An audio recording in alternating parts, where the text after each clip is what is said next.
morning as the riders were preparing to get away on their 15 laps of this circuit, covering 258 kilometres in all.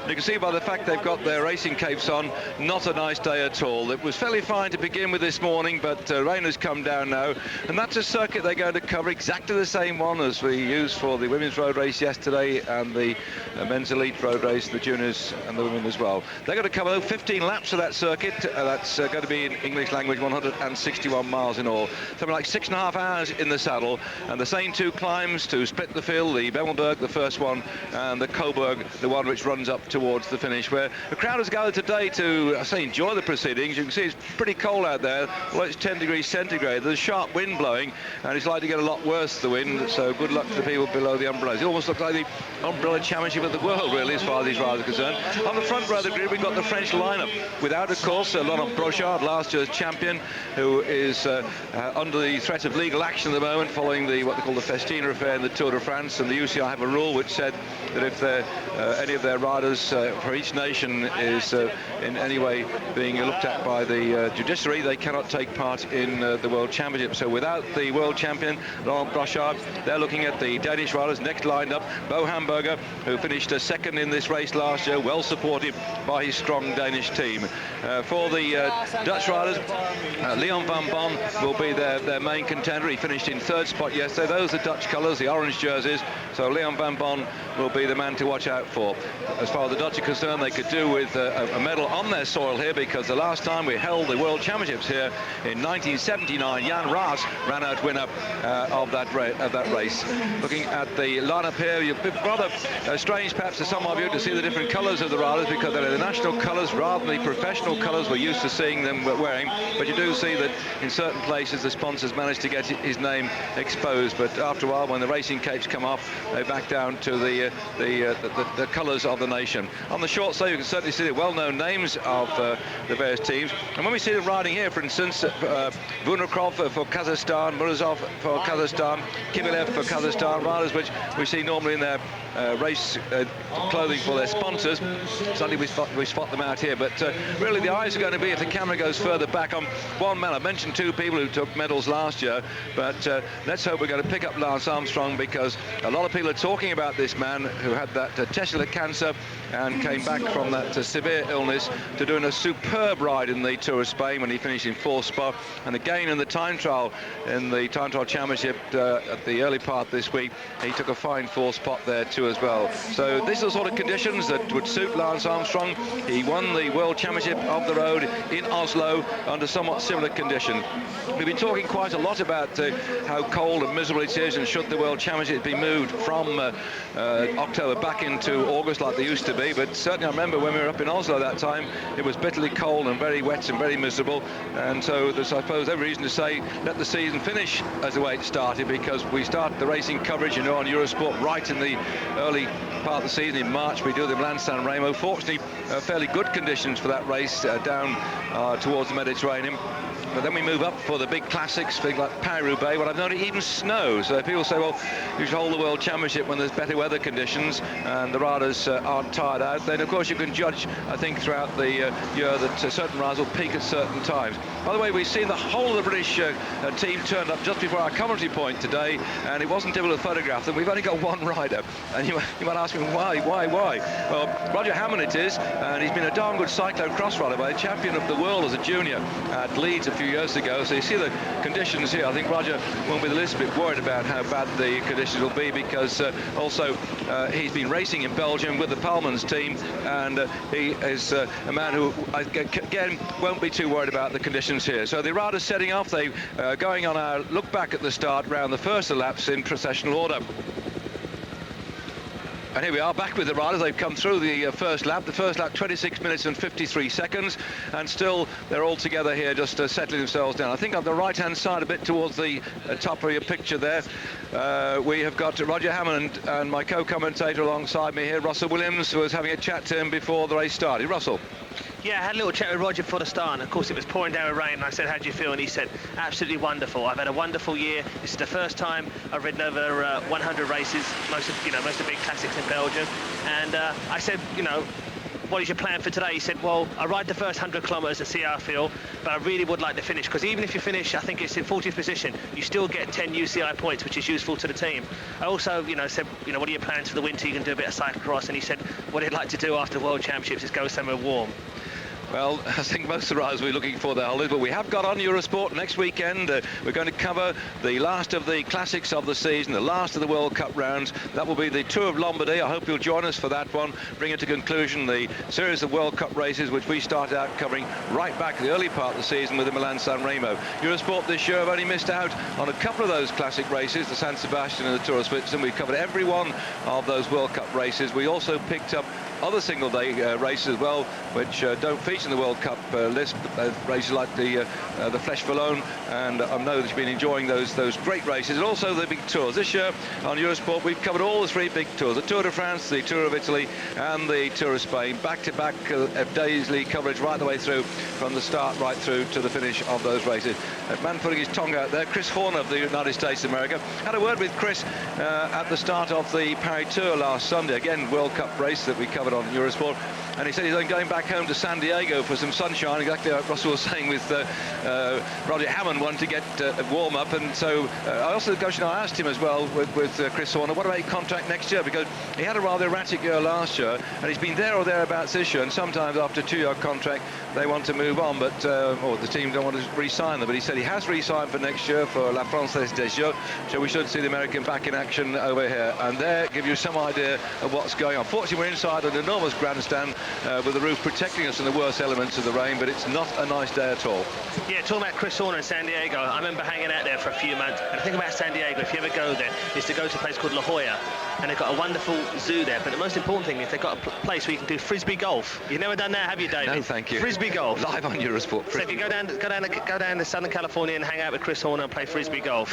He's got his tongue out now. Yeah, the interesting thing about Chris last year, when I spoke to him, he was at the scene presentation, and very shortly after I saw him at one of the events, and he said it was like a cultural shock to the system. He'd been racing mainly in the Americas.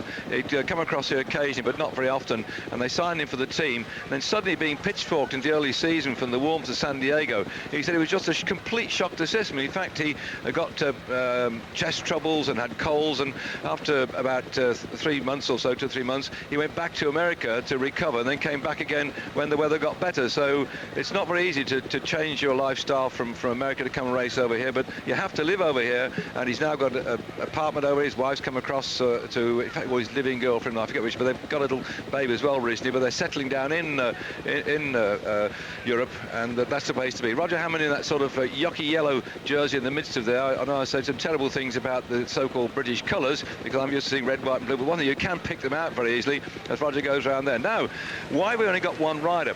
Well, the UCI select the riders from the teams. In other words, they have a list of the riders who could take part from each country, and it's based upon the UCI points classification, and also the UCI are careful not to, they want all nations to be represented if possible, but they're careful not to put into the race complete unprofessional professionals, because you can sometimes get, we had some years ago, I was mentioning on the programme the other day, when we were in Leicester in about 1972 or 73, I think it was, just to check the exact date, might as well get the fact absolutely perfectly for you. It was at Leicester, 1970, sorry, my mistake, 1970 at Leicester, when we had the World Championships there. A boxer from the West Indies somewhere, it might have been Bermuda. He turned up, he was a heavyweight boxer. He'd read about this World Championship, and he took out a license with the Bermudan Cycling Federation. I think it's Bermuda one. He took out this license anyway, professional license, because he was a professional boxer. He'd done a bit of cycling, but not very much, and he came across to Leicester and turned up to ride the professional road championship of the world. This great big fella who would go several rounds. Muhammad Ali given half a chance, and this big bulky chap got his bike. He became a real centre of interest to the press, and he took it all in good heart. I think his name was Blackie Miller or something. Anyway, he got on his bike, and they went out on the first lap out from the motorway circuit just on the outskirts of Leicester, Mallory Park, and off they went on the circuit. He didn't last the first circuit. By the time the bunch came through, he struggled through, must have been 2 or 3 minutes down, and about 3 laps they'd lapped him, and he climbed off, and that was it.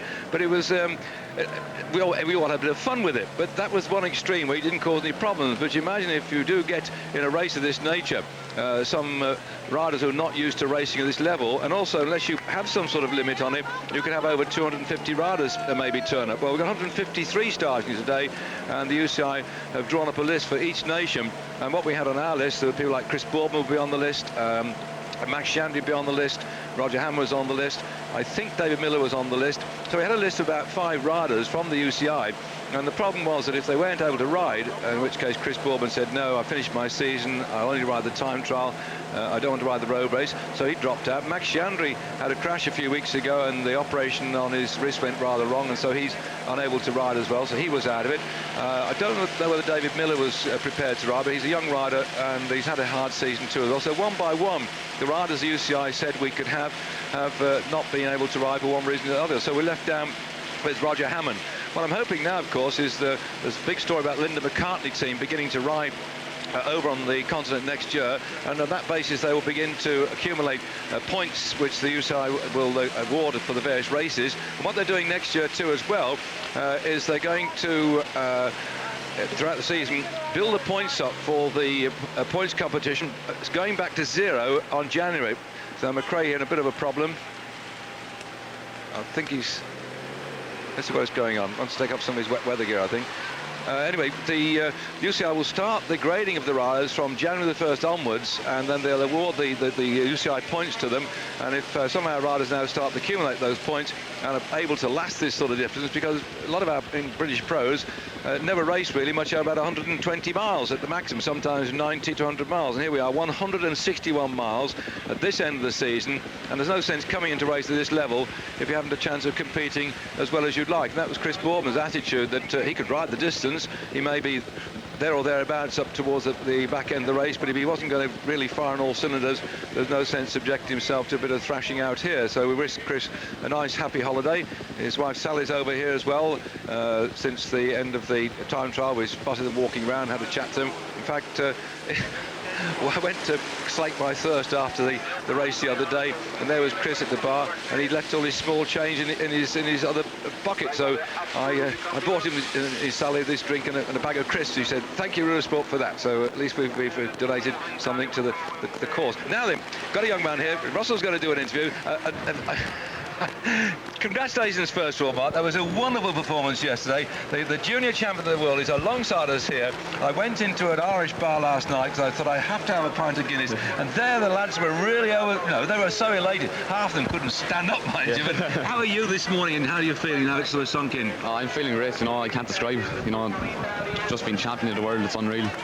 My family's out here, my parents, and they're just over the moon as well, and everybody just had a good time last night celebrating the victory. I should think so. I was going to say we spoke to your parents. It's nice to have them here. What about back in Sligo, which isn't a very big part of the world, is it? How big's the town you come from? Well, it's a big enough town, but it wouldn't be anything compared to a big city now in Europe or Dublin, like. No, but everybody there must know of you. Oh, yeah. They know more about you now, don't they? Definitely so. What about your future now? Somebody's saying that you had telephone calls from teams saying you want to come and join us. Where are you? Don't commit yourself, but what's the interest now suddenly? Well, I've had a lot of interest, alright, but my long-term goal is to turn pro. But as for next year, I'm not sure about going away. I'm a bit too young yet, so I'd probably just take it easy next year in Ireland and race in a few Irish teams. Talking about us too young, was yesterday your birthday? Yeah, it was. What a way to celebrate, ladies and gentlemen, back there on Eurosport. Say well done, happy birthday for yesterday, young Mark sitting here.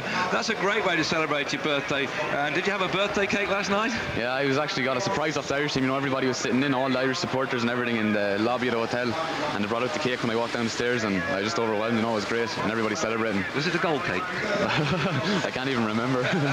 Jolly good. Russell, you want to say something? Yeah, what I'd like to say is the last kilometre of the race yesterday, the Dutchman attacked, you sat on his wheel, and you were just so cool. I couldn't believe it. You didn't want to go through, you just sat there and waited. What was going through your mind? Why didn't you go through? Well, in the head folk during the season, I raced the Belgian national champion, and I made the mistake of actually riding through in the last kilometre, and he sat on my wheel, and only for he wasn't a good sprinter, he would have beaten me.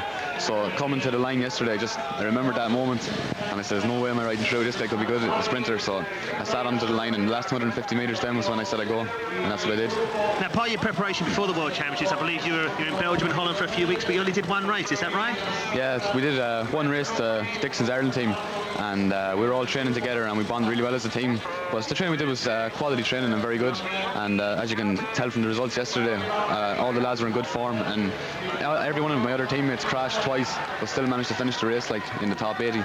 Now, when you say quality training, tell me and tell the rest of the juniors out there and the rest of the world, is that like 100 kilometres a day? Is that 200 kilometres? Is that real slow? Is it intervals? Come on, give us your secret. Come on, you can tell us. Come on. And a 3 hour, on one day we might do a 3 hour spin, nice and easy, with maybe, a hard 10 mile at the end or something, or a hard hill in the middle. And then the next day just be maybe up and over gently, say 52-17, about 22 mile an hour for an hour and a half. And we just did that, 3 hours one day, an hour and a half, 2 hours next day, just sort of recovering and building up. And it's obviously paid off, Can I just ask a question, because we'll come back to the question in just a moment, because I want to just watch this little thing settle down before we come back to Mark Scanlon, the junior champion of the world. The main field just going round here in the pro race. We're on the second lap, by the way, if you just switched on your television set. It's the last big event at Valkenburg in the 1998 World Championship, and with the field trundling around here in rather disgusting conditions, we're going to take a short break, but do come back for more from Ross, myself and Mark after this.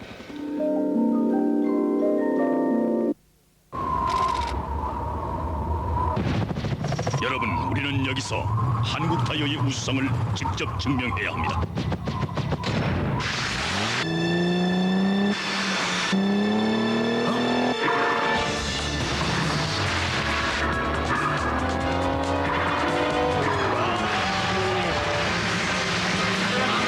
우리는 해냈습니다. 자, 다음 장소로.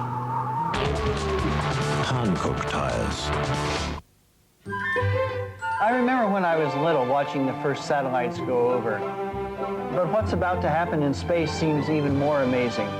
To put a space station into orbit, astronauts from 13 countries living there up to 10 years, that's a pretty great achievement. I'm John Donor, and I work at Mobil. I developed the grease that will lubricate the International Space Station's air system. We might take breathing for granted on Earth, but it's very important for them. I feel very proud for Mobil that we are a part of that. What you see is a car that offers the ultimate in drivability and dependability, that not only looks better, but has a body armor that lasts. A car whose every detail is checked to ensure it's as reliable as it is ingenious. And a car that is as economically beautiful as it is beautiful to behold. What you see is a Hyundai. So prepare to want one.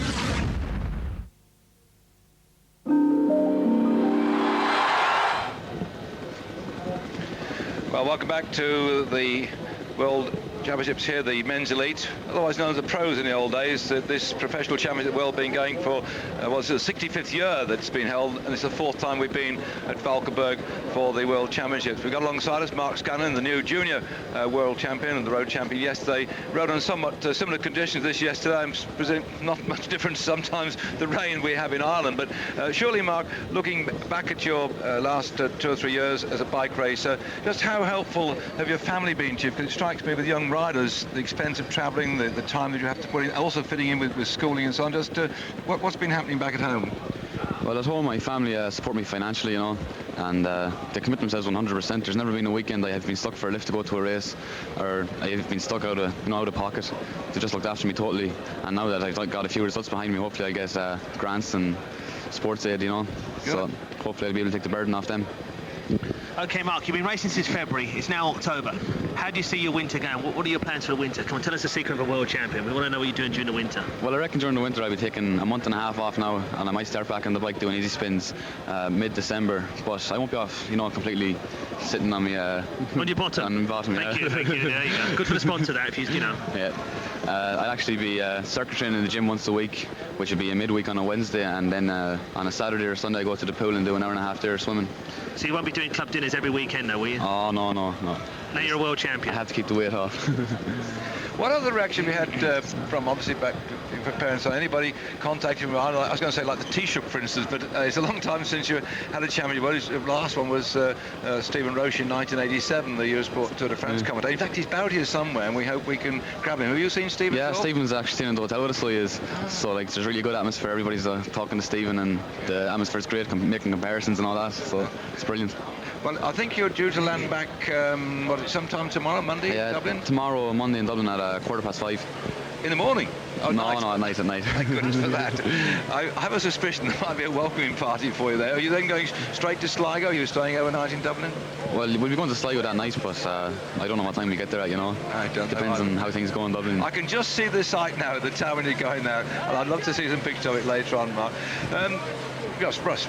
Yeah, just look at the Pro Elite race here, and as you're a world champion, give me your tip for today. I think it'll be Andrea Taffy. This kind of course suits him. It's not long climbs, and he's a very aggressive, strong rider. So hopefully Taffy will do the business.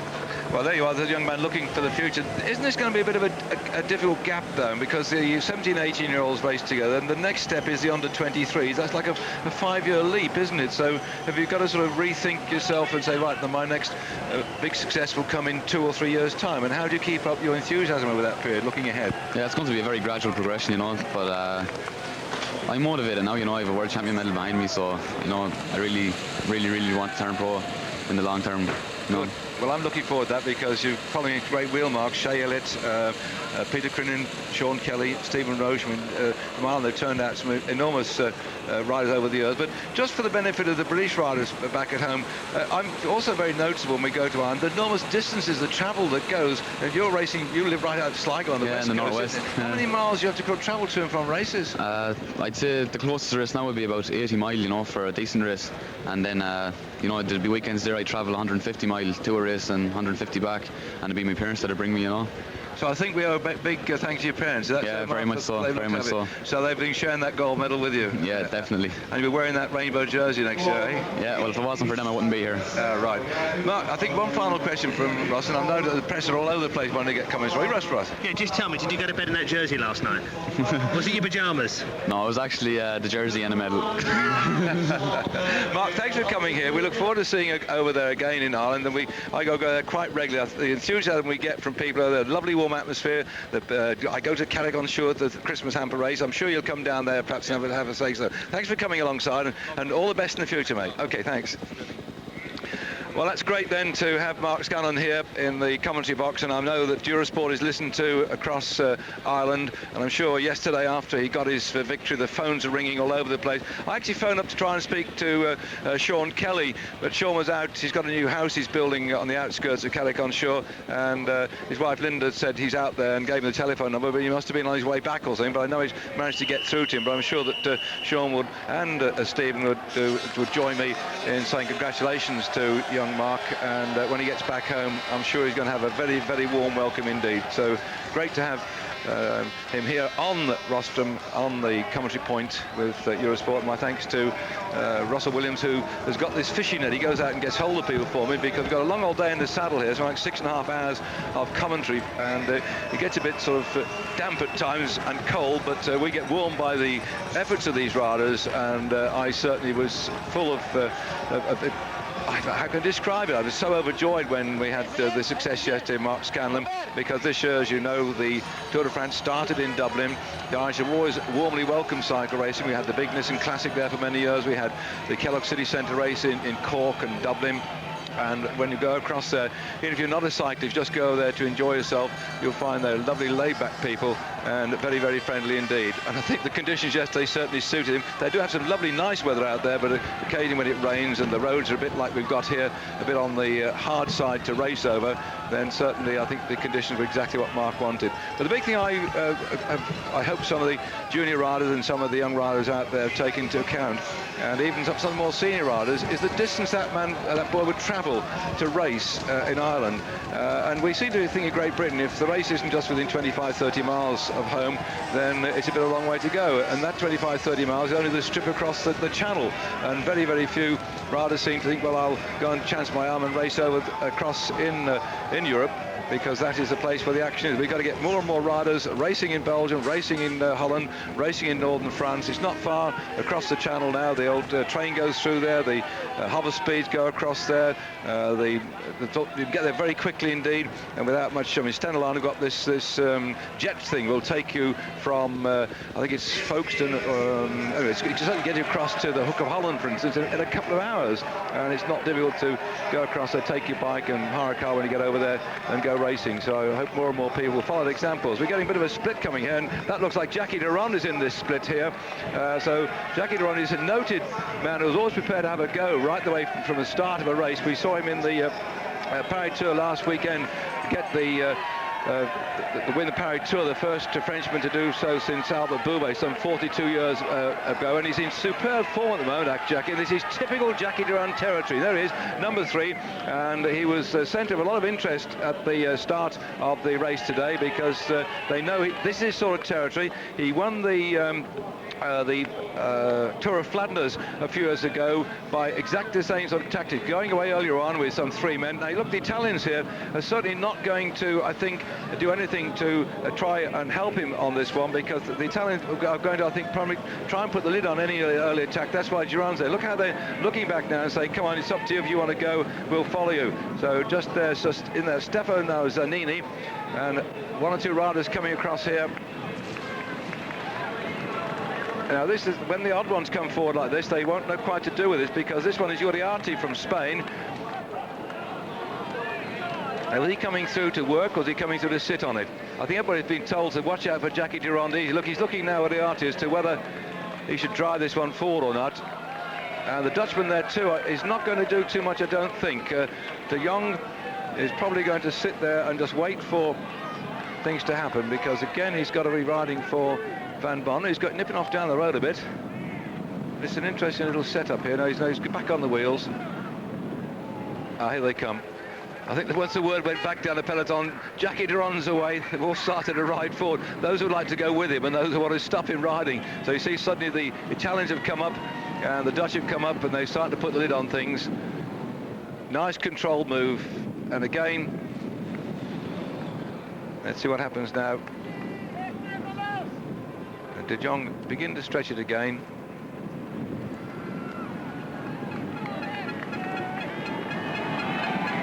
You see how strong the wind is. It's a rather nagging crosswind, and when they turn at the bottom going down towards Maastricht and run parallel to Maastricht, they run into the headwind, and that sort of slows down the exuberance. Coming up then towards the end of the second lap after that bit of flurry of activity by Jackie Durand of the French squad. A fair split here, but that won't last for long. They'll be soon through hips. And yet again, the hard men going away. I'm just looking at the faces going through here. Yes, the race is starting to happen. You can see the way that the look on the faces, and I'm watching the string go past our commentary point. See if anybody's been tail off the back. Our camera's picking up the front of the race. Russell, keep your eye on that little lot. I'll just make sure that nobody's been drifted off the back as they come through our commentary point right alongside the start-finish bridge. Good close-up there at Bogaerts, one of the team captains of the Dutch team. A lot of riders getting rid of the capes now as we go through the feed station. So it's the Swedish rider Andersson at the moment, who's launched himself out into space at the start of this, the 3rd lap. And it seems that most of the cars going through here are going through a great rate of knots without anybody tucked in, so no problem so far for any of the pro riders. 10 seconds lead at the moment then for Andersson of Sweden.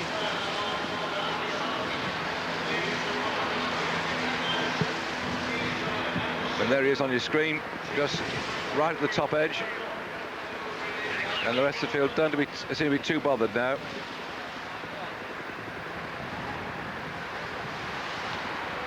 Very artistic pictures on your screen of the riders splashing through this. And I was noting too, Russell, that quite a number of riders taking off their wet weather gear. So it certainly says to me that A, the race has started, and B, they're not too bothered about the sort of the damp conditions we've got at the moment. Yeah, but a lot of riders still keeping their arm and leg warmers on and knee warmers. Well, this is going to be, I think, a bit of a lonely trudge as far as Andersson's concerned. we've got another rider coming after him at the moment.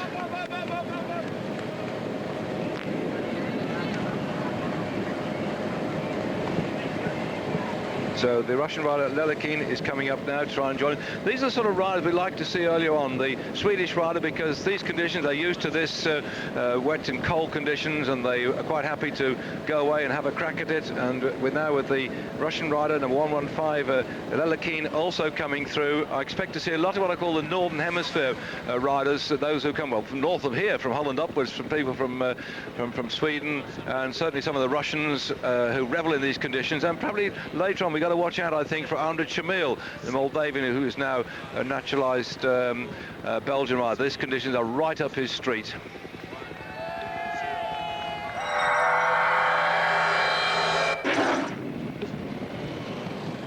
The attack by Anderson of Sweden still going on a pace down the road. They're around about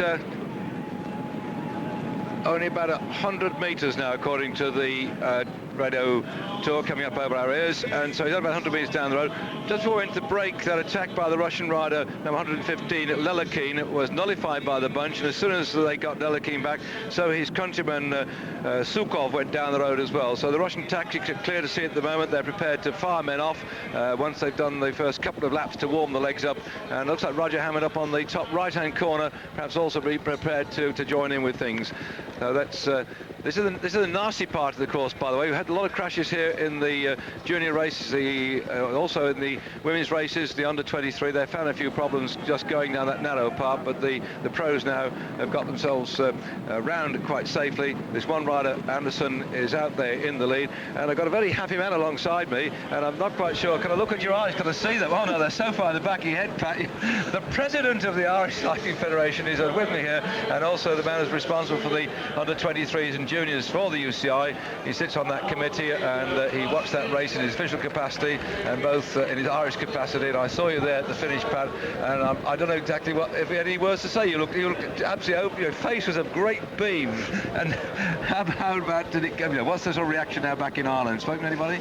I have indeed. Yesterday afternoon I was on the phone quite a bit, and the different people, media and so forth, who've been contacting us, want to know background details of Mark, and exactly what it means for Irish cycling and so forth. So I mean, I certainly, as I say, you saw me at the finish. I was a very proud man yesterday, and it's terrific for us, to produce a world champion, a home-based world champion such as this. I mean, we have had a world champion before, the world professional road race champion in Stephen Roach, but I mean, when you consider he had won the Tour of Italy, he'd won the Tour de France, he was an established professional, and he went on to win the world championships, which is a magnificent achievement, there's no doubt. But to get somebody like Mark, who's a home-based rider, produce and bring him over here, and he beats the best in the world, it's a terrific honour for us, and a terrific event for Irish cycling. Pat, I was, as we're doing the commentary, sitting here, and we watched the race unfold, in particular that last sort of couple of kilometres, and I exploded. I was about 3 foot up in the air when he got that gold medal. I was just, it was like as if he's one of ours, isn't he? I thought, wow, I went, whoa. But to going down there, you must have felt like I was feeling, oh, come on, Mark, can you do it? What sort of agony have you going through? Yeah, well, absolutely. I mean, the tension down I was standing on the finish line, a group of us, and the tension there, we were watching the screens as well, was incredible. But we knew, coming over here, he was going to produce a good performance. He was capable of producing a good performance. I mean, it's not as if it's totally out of the blue. He has won some very good races in Belgium this year, including the Het Folk, which is one of the big Belgian classics, and in that he beat a field of 169 starters, I think it was. And he won the Cred Junior Tour very, very easily and dominated the race. So I mean, we knew he had a lot of ability, and his style of riding and his strength and so forth meant that he was always going to produce a good ride here. Once he didn't have any serious trouble and didn't get involved in any bad crashes or anything like that. And indeed, there's a lot of people have come over, a lot of Irish supporters over here this weekend solely to support Mark. And so for all of them, I mean, there were a lot of them were down on the Coburg yesterday, in the bottom of Coburg, and they were jumping up and down, and they created mayhem down there, among the large Dutch crowd and so forth. But we knew he could produce a ride. I mean, a top 10 finish wasn't wouldn't have been unexpected. But I mean, to win, that's something different, and that's you don't come over expecting to win, or you hope to win, but you don't expect to win. But I mean, as you say, the way he rode those last 2 laps, he practically, you could say, dominated it. He was a driving force in the break, and he was so cool in the last kilometre that it really is, he's a head on his shoulders, which is a lot, defies his 18 years of age. I thought, because he had his birthday yesterday too, didn't he? Is that the Sun celebration? Yeah, indeed it was. Yeah, a terrific way to celebrate your birthday, no doubt. Pat, you talk about the Irish supporters over here. When I went out to a special function last night, came back, and there's an Irish bar, Mullins or something, just about 200-300 yards of my hotel. So I must go down there, have a nice pint of Guinness, because I couldn't let the occasion go by without having one. I went in there, and all the lads were there. And I spoke to this one chap who actually worked on the people going around with the tour last year, were driving the cars or something, and he was certainly involved with the operation. So he'd come across, brought a non-cycling friend with him, and there were some other Irish people who said staying in the same hotel. And some of the lads the night before the junior race had been having one too many of the local beer, which he said isn't quite like the stuff we had back then. There's some chemicals. He said we had terrible heads. He said his friend was lying in bed. He said that we sort of woke up in the morning and he said, I heard the helicopters going, and we thought, open our eyes, said, oh good God, the race is getting well towards the end. They switched on the telly in this sort of bemused, hungover state and saw this green jersey. They thought it must be an Armenian or something. I said, no, it's Mark.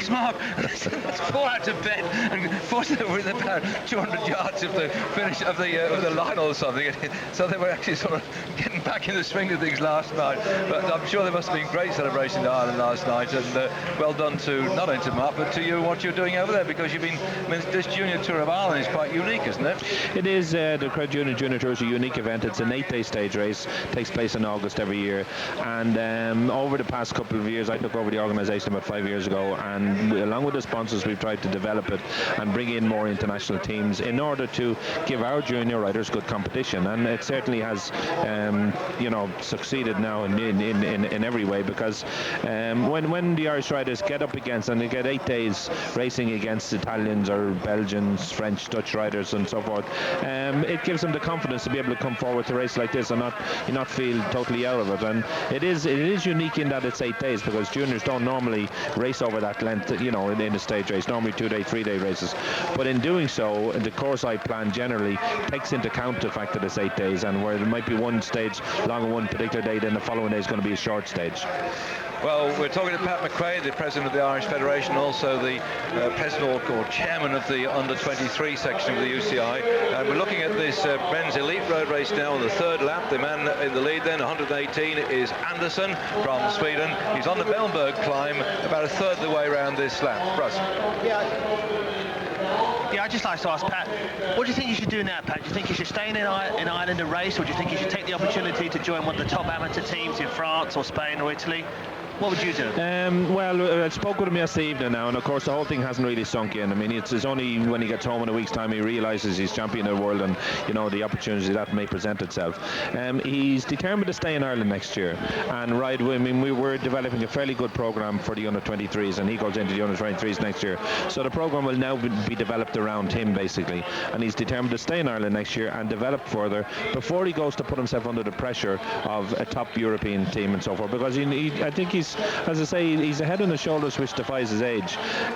He takes the view that if we're to go to France next year into one of the top under-23 squads, because he was world junior champion, a lot of pressure would be put on him to produce results, and he thinks he may not be ready for that pressure yet.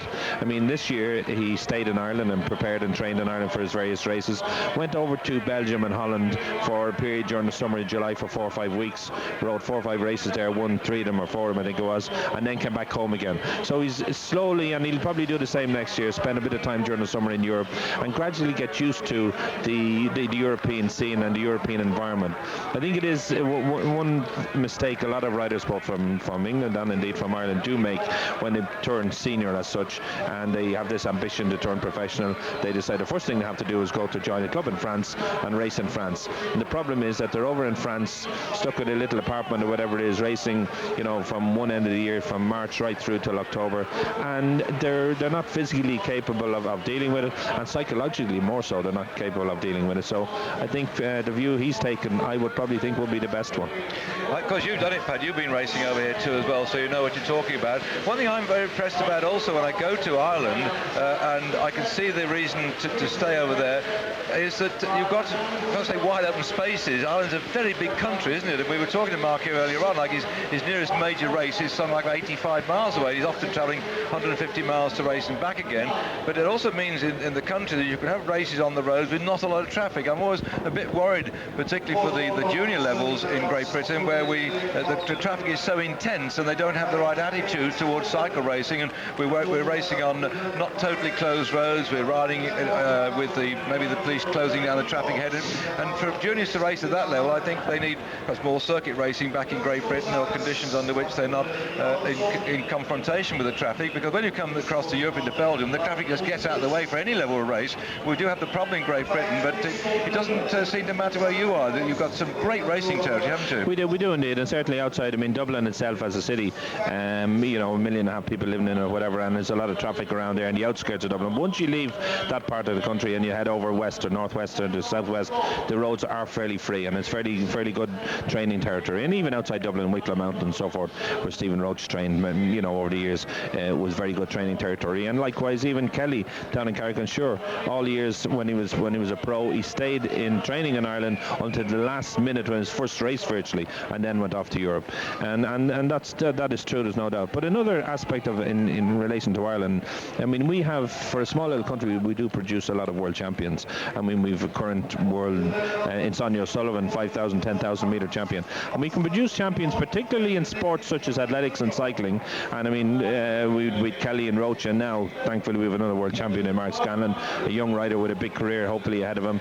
And that will bring Irish cycling. No, I mean, we could be following, we were saying last night, we could be following Scanlon to world championships for the next 10 or 15 years, and other events as well throughout Europe. But we can produce them, and they're sports which don't need huge facilities, because we're not bereft of terrific sporting facilities as such. But I mean, once you've got roads, that you can then cycle on, or fields or whatever that you can run on, we can produce the athletes, and we have done in the past, and we can continue to do so.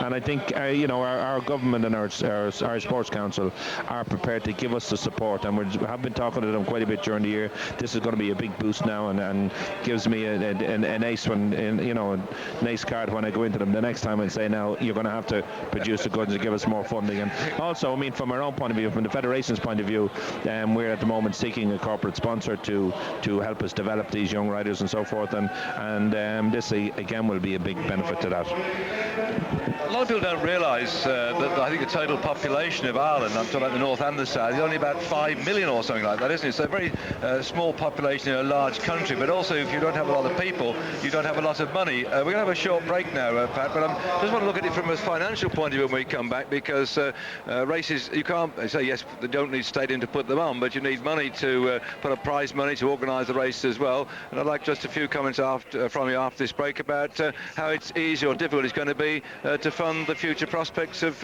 racing in Ireland. Stay with us on Eurosport. More coming up after this. You're looking at a 12-man breakaway group here on the third lap of the World Road Championships, the elite race. That's the professional part of the proceedings, bringing to an end coverage of these races, which started out last Tuesday, coming right the way through to today, Sunday. The big pro race now starting this morning with 153 riders taking part. The first real break was Anderson on this lap. He went away and got about a 15 to 20 second lead down the road, and there's been quite a chase of group riders now coming to try and get back up to him and drive a gap in this field. They're on the way down towards the drop and then turn back in towards the Coburg. And this is the man just hanging away on the front then. So let me just put you in the picture who's in that group at the moment at the front before we come back to Pat. Frédéric Guédon of France is there, number 5 in that breakaway group too. Pascal Lino, also of France. We have in that group at the moment Hendricks of Germany. In there too, De Jong of Holland. Moving up there too, number 36, Bart Vokam from Holland. in the breakaway group. Hondo of Germany, together with Abersol of Switzerland. There's useful little lads. Quite some useful lads in this little breakaway group now. Ralph Yarman, also Switzerland, in the breakaway group. And Jan Kursipu of Estonia. Ooh, there's a fast finisher if there was one. The champion of Estonia is in that breakaway group, together with Ludo Dirksen of Belgium. Well, you might have expected that. He's been going so well at the back end of this year. He's bound to have a go right early on. And number 95, Gianni Bugno of all. Oh, there he is. Gianni Bugno riding up here. He's riding his last World Championship. We'll talk a bit about Gianni Bugno in just a moment and come back to his racing. But I think just before we let Pat go back to all his official functions and handshaking and warm slaps on the back. Pat, before we went to the race now, I did pass the comment about the cost of organising or funding what you're planning to do in Ireland, and how easy or difficult has it been, and do you see it sort of getting a little better now that you've got the gold medal? Well, I certainly see it getting a bit better now, and it should be a lot easier. The government, again, like I said, the Sports Council are going to have to sit down with us and discuss a plan. We have been working the past 6 months or 9 months on a strategy plan for the next 4 or 5 years, and this will now be included in it, and it means that we can go and get young lads onto bikes and into clubs and so forth, and there's a possibility, Mark Scanlon is a great role model for them now, and the government are going to have to help, and hopefully, as I say, the corporate sector can come in and give us a dig out again, because, as I say, to produce world champions, which we have done, as I say, from a home base is a terrific achievement, and something which is possible no matter what we look at it now. The Tour de France we've had this year, a big boost for Irish cycling indeed, and a big boost for the sport of cycling. It went down very well. Everybody was very happy with the whole thing in Ireland, and now with this on top of that, the sport is certainly kept up there, and the profile of the sport is kept up.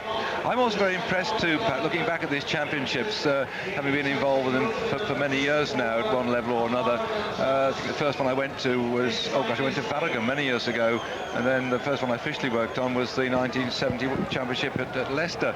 The standard of the riding of the younger riders, the juniors, and also the women competitors seems to come on a bundle. Not only the way they ride, but tactically how they're going on. So I presume that, I'm just guessing, that the television coverage that they're seeing more and more, and particularly on Eurosport, we've done more and more cycling this year than ever before.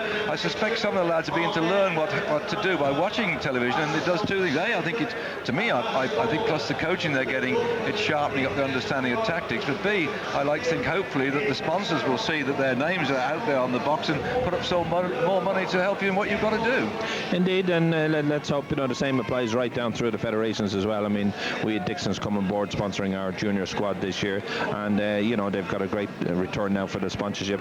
But it is true, the sport is developing on a continuous basis, and it is totally different now than the same sport 20 years ago. It goes right down from the elites down to the under 23s, the juniors, as I say, and the coaching is getting better. There's more sports science involved, so that they are, the athletes are getting better all the time, and it's spreading right around, and indeed is spreading right around the world as well, because it is not just a European sport, it's a worldwide sport, one of the biggest sports in the world in terms of participants on a worldwide basis, and the UCI itself is much better structured now than it was many years ago. It is a professional staff servicing, as I said yesterday, it is servicing its federations, and all in all, trying to improve the sport, improve the conditions for the riders, improve security for races, improve the whole backup of races and so forth, and all the time working and continuously changing the regulations. You might think regulations are made and they stay there forever, but no, every year there's new regulations come into it, new changes, again, all designed to try and improve the sport. Thank you, Pat, for joining us here today. I know you've got many people to see. We're going to get on with the race here, and so, unfortunately no Irish professionals now, but I'm sure in a few years to come they'll progress their way through and following the wheel marks, not only Mark Scanlon at the junior level, but on behind the great Stephen Roche, who was the world champion in 1987. We not forget the silver medal that Elliott got as well, Seamus Elliott getting that silver medal, and the great performances too in Chambéry with Sean Kelly. So the Irish have been up there amongst the big pro medal. Don't just disappear yet, Pat. We'll take this rider through here. We'll pick out some of the men as they go through. We'll make a final wrap for you before you can go out there into the damp conditions. A bit mucky and miserable, but we're seeing a good race so far. And Anderson, the tough man from Sweden here, just going over the line at the end of that third lap. You can see the 12 laps left to go, and the clock will run down his gap just ahead of this chasing group of 12. I mean, one man, I'm not quite sure he's trying to bridge the gap, the Spanish rider, or he's the one that's been just blown out, because we did have one Spanish rider in that group. Just 16 seconds, riding comfortably. The big question is, what will the gap be back to the big men? I'm very interested to see that in this little group, by the way, we've got Gianni Bugno, because this is his last year as a competitor. He's 34 years of age, Gianni Bugno, and just trying to pick him out for him. Yes, he's on the left-hand side, coming not quite forward. There he is, going left now. That was him. Gianni Bugno, 34 years of age. He's had 13 seasons as a professional. He's been won some 72 pro races. That's the ones that count on the UCI calendar. Twice he's been the world champion.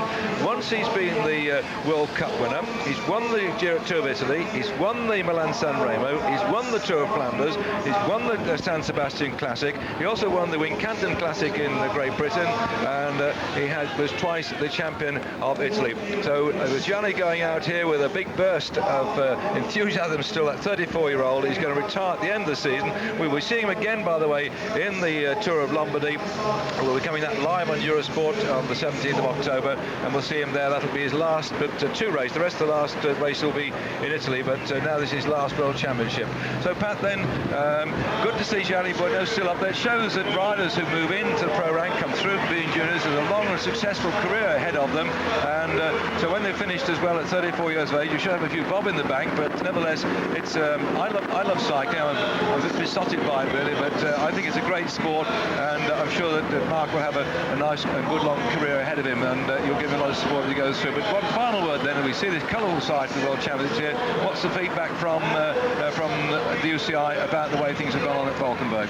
They're very, very happy. It's a very good organisation, one of the best organised events. Unfortunate for the weather, but you can't dictate that. But thankfully, the rain seems to be stopping now. The riders are taking off their capes. You can start to see the colour of them and the jersey. You can pick out the different countries and different riders now, which certainly makes it a lot easier for you for the next few laps, hopefully. Yeah, it's difficult to see. We used to see them with their trade gear on as well. When they put on all these racing capes, the colours of their jerseys just hiding their normal thing. But generally speaking, I won't say it's the same old suspects that come through, because with 170 odd riders on the start list, there are a few that we don't see all that regularly. But nevertheless, I think the Italians are going to do what they can to go well here, the Belgians, the Dutch. So we're going to have a very interesting race ahead of us. They're just going through on the next lap. This will be the fourth lap. Russell.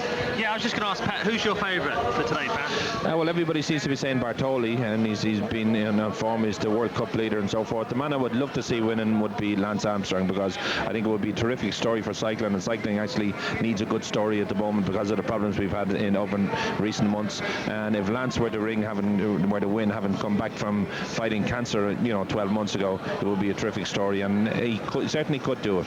I don't think the Dutch people here would like to hear that. They'd put Bogarts, wouldn't they? They're certainly going for Bogarts as their favourite, all right, yeah. But you've got to look at the weather conditions as well. When Armstrong won the World Championships in Norway, it was a day similar to this, so certainly the weather would go with them. But again, the Dutch ride well in the weather as well. Hey, you're talking about harsh weather. If it's going to be harsh weather, surely someone like Jamil of Belgium. Jamil the Belgian, yes, certainly could be up there in the kill, all right. I think it's following the usual pattern of a World Championships. Breakaway group goes away early on. They'll get a big gap probably, and then the whole thing will come back later on, and the big guns will come to it. So I think it's going to be a very interesting race and a very good race. Thank you, Pat, for joining us, and thanks to the UCI and of course the local people for putting on a superb championships, and congratulations to the Irish, and particularly Mark Scanlon. And I hope when you go back, we'll say well done to everybody for us. Okay, indeed, and thanks for your support as well, because not just with this World Championships, but on the Tour de France in Ireland and so forth, you're very supportive right up to it and throughout, and we certainly appreciate that. Thanks, Pat. Nice to see you again. Well, there we are then, the race settling down with these top dozen men at the front, and as Pat was saying, it could be the little group goes away, stays away, and they get snaffled up in the last couple of laps. But there's some good big hitters in this breakaway group at the moment, and I'm particularly interested in seeing the way that Dirkson's like to go, because he won, I think it was Paris-Bourges just a week or so ago, and he's a tough big hitter, and it's not going to be that easy for the bunch to pull them back, and it's a very tricky course with still a lot of riders stuck in that main group. The couple of Frenchmen too, I think, are want to show their way around this course, and there's a lot of experienced ones who got there too, because Guédon, who's gone away in this break for France, he won the Paris-Roubaix, you may remember. That's him just coming up on your screen now, a couple of years ago, and that's a very tough course. It's a very long one, it's over the cobbles, it's a course for hard men, and Guédon now in this group. They're collecting up early leader Anderson, who went away at the start of the third lap. We're on the fourth lap of the Elite Race Championship of the World.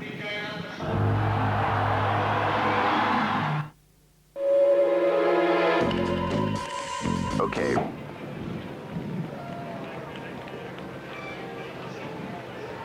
And as you join us back at the World Road Race for Elite Men, the leading rider Anderson's been caught by the chasing group of 12.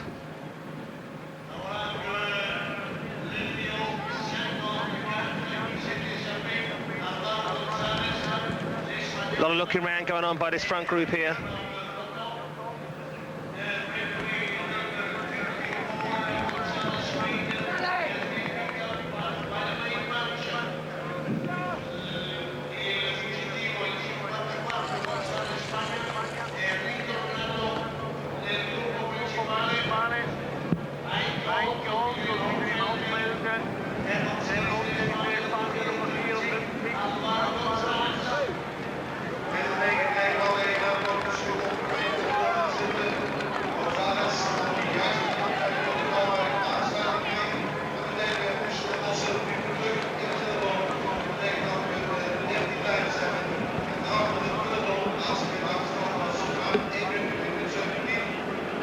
So 2 minutes 55 seconds is the gap now, just listening out to the race radio.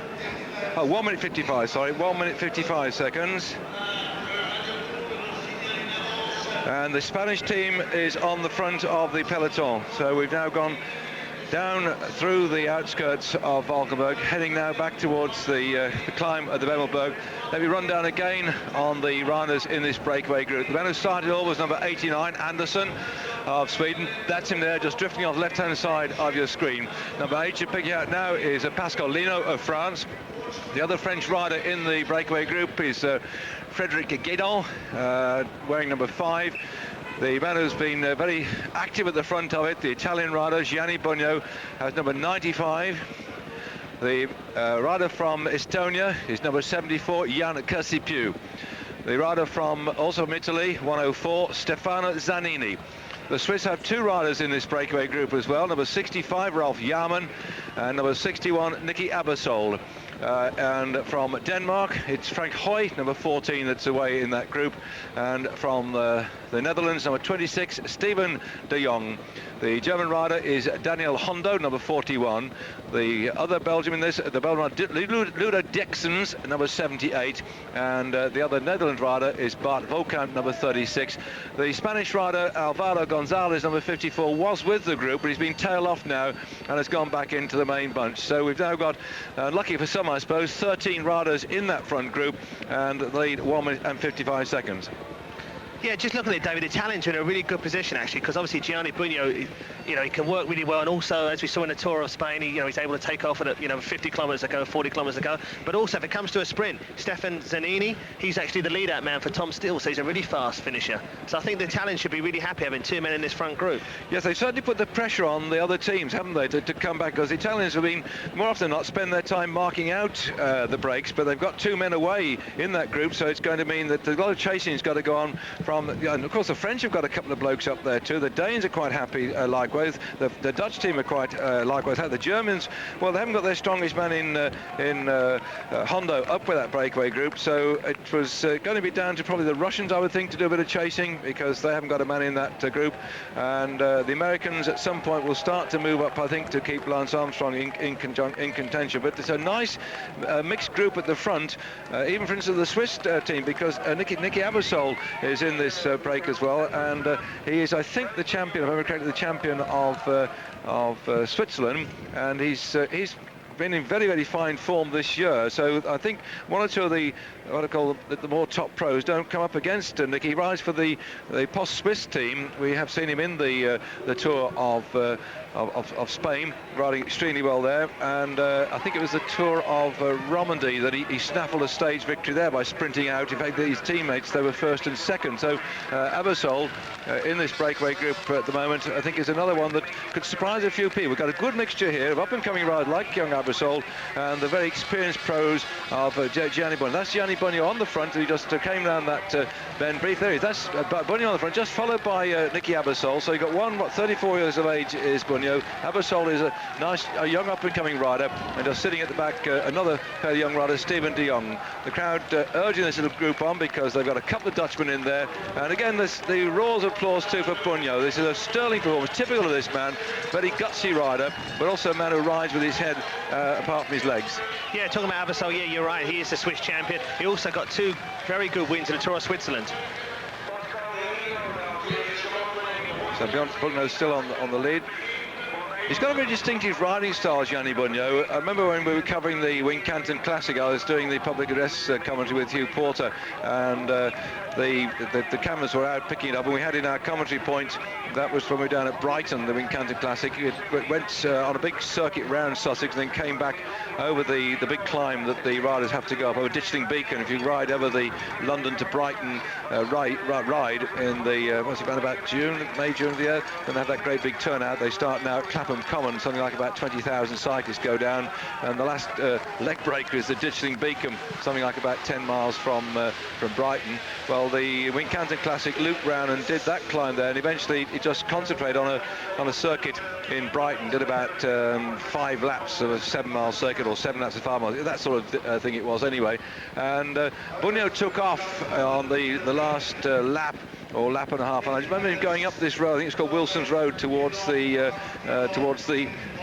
racecourse at the top, and you could just pick his style. He's got a particular look about the way he rides, and he just took off and away he went. And the same thing we saw this year when we had on Eurosport live coverage of the Tour of Spain, when Bugno went away again. He just seemed to be riding this, just slightly rocking his thighs, but in a nice position on the bike. And it was only when he realised the gap that was opening up in every speed he's riding at that you could just see how much power was going down. Yeah, talking about Bugno, didn't you say once he was going to become a helicopter pilot next year for Mapei, yes. is that right? No, not Mapei. The story is, Russell, that now he's retiring at the end of this season, that he's been asked by the Spanish people to go there and to drive their helicopter, fly their helicopter, and be one of their commentators. So obviously Spanish is good enough for that, or whether he's going to do it in Italian and Spanish, I'm not sure. But I didn't know he was a helicopter pilot. But he's also, when he won the championship of the world in wasn't San Sebastian, it was down in I'll dig it out in a minute. When he was in Spain,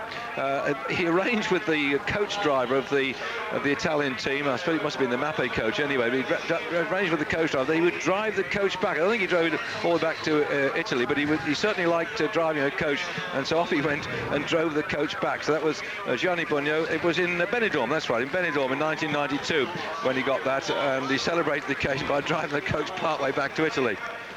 Yeah, coming back to the break, I mean, obviously one of the big favourites has got to be Ralph Yarman, has had 3 big wins this year, but one of them, of course, was on his home territory, the Amstel Gold. Yeah, he's won that a couple of times. He won that there. There's a score to be settled, because the Amstel Gold, I'll just check it back in my books, he outsprinted Bugno. It must have been about 2 or 3 years ago, did Ralph Yarman, so that was the first time he popped out. And Gianni Bugno, we were coming again on Eurosport, and I thought, oh well, there's no doubt about it on this particular course with Bugno, the experienced man, this Yarman trudging around with him, that he'll get screwed in the sprint. And I'm just going to check my book very quickly here, but I think in fact that I don't. Yes, in fact it was 1993. Gosh, sometimes I've got a brain that picks up in intimate detail, and sometimes I can't even remember what day it is. There we are. Ralph Yarman, 1993. Beat Gianni Bugno in the Amstel Gold race. That uses much of the territory we see here on the circuit for the World Champions. That's Yarman just going through. Yeah, just interesting there, a bit of mechanical work there for the Italian leader, Bartoli there. Looks like he's safely back in the group though. Bit of worry there for the Italian management. They've had more than one worry actually, Russell, because the they've had to settle the differences between Taffy and Bartoli, because when they were picking the team, Taffy said, I'm the Italian champion, I'm good on form, I believe I should be the team captain, and you must pick a team that will ride with me.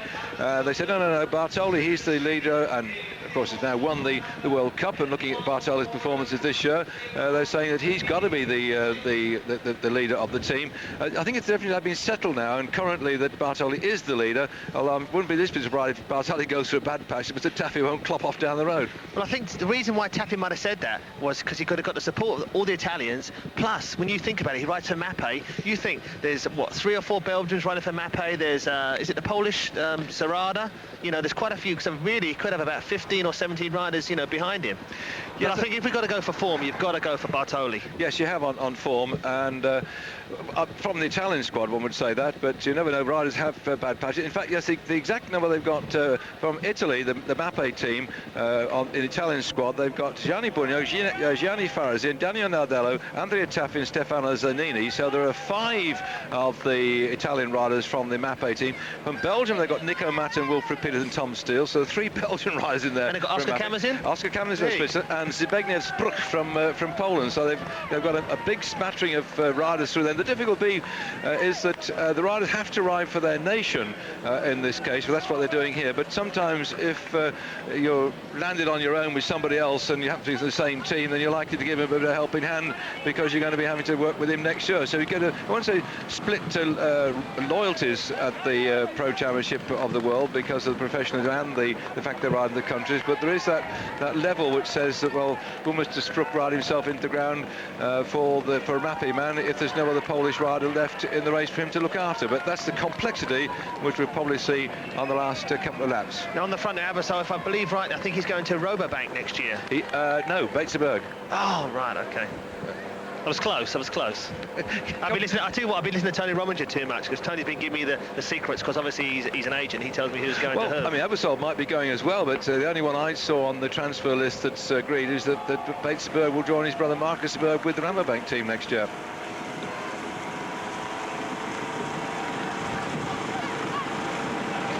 We're getting ready to drop down into Valkenburg at the end of this lap. They'll have covered 4 laps in all, and this is the nice working group up in front.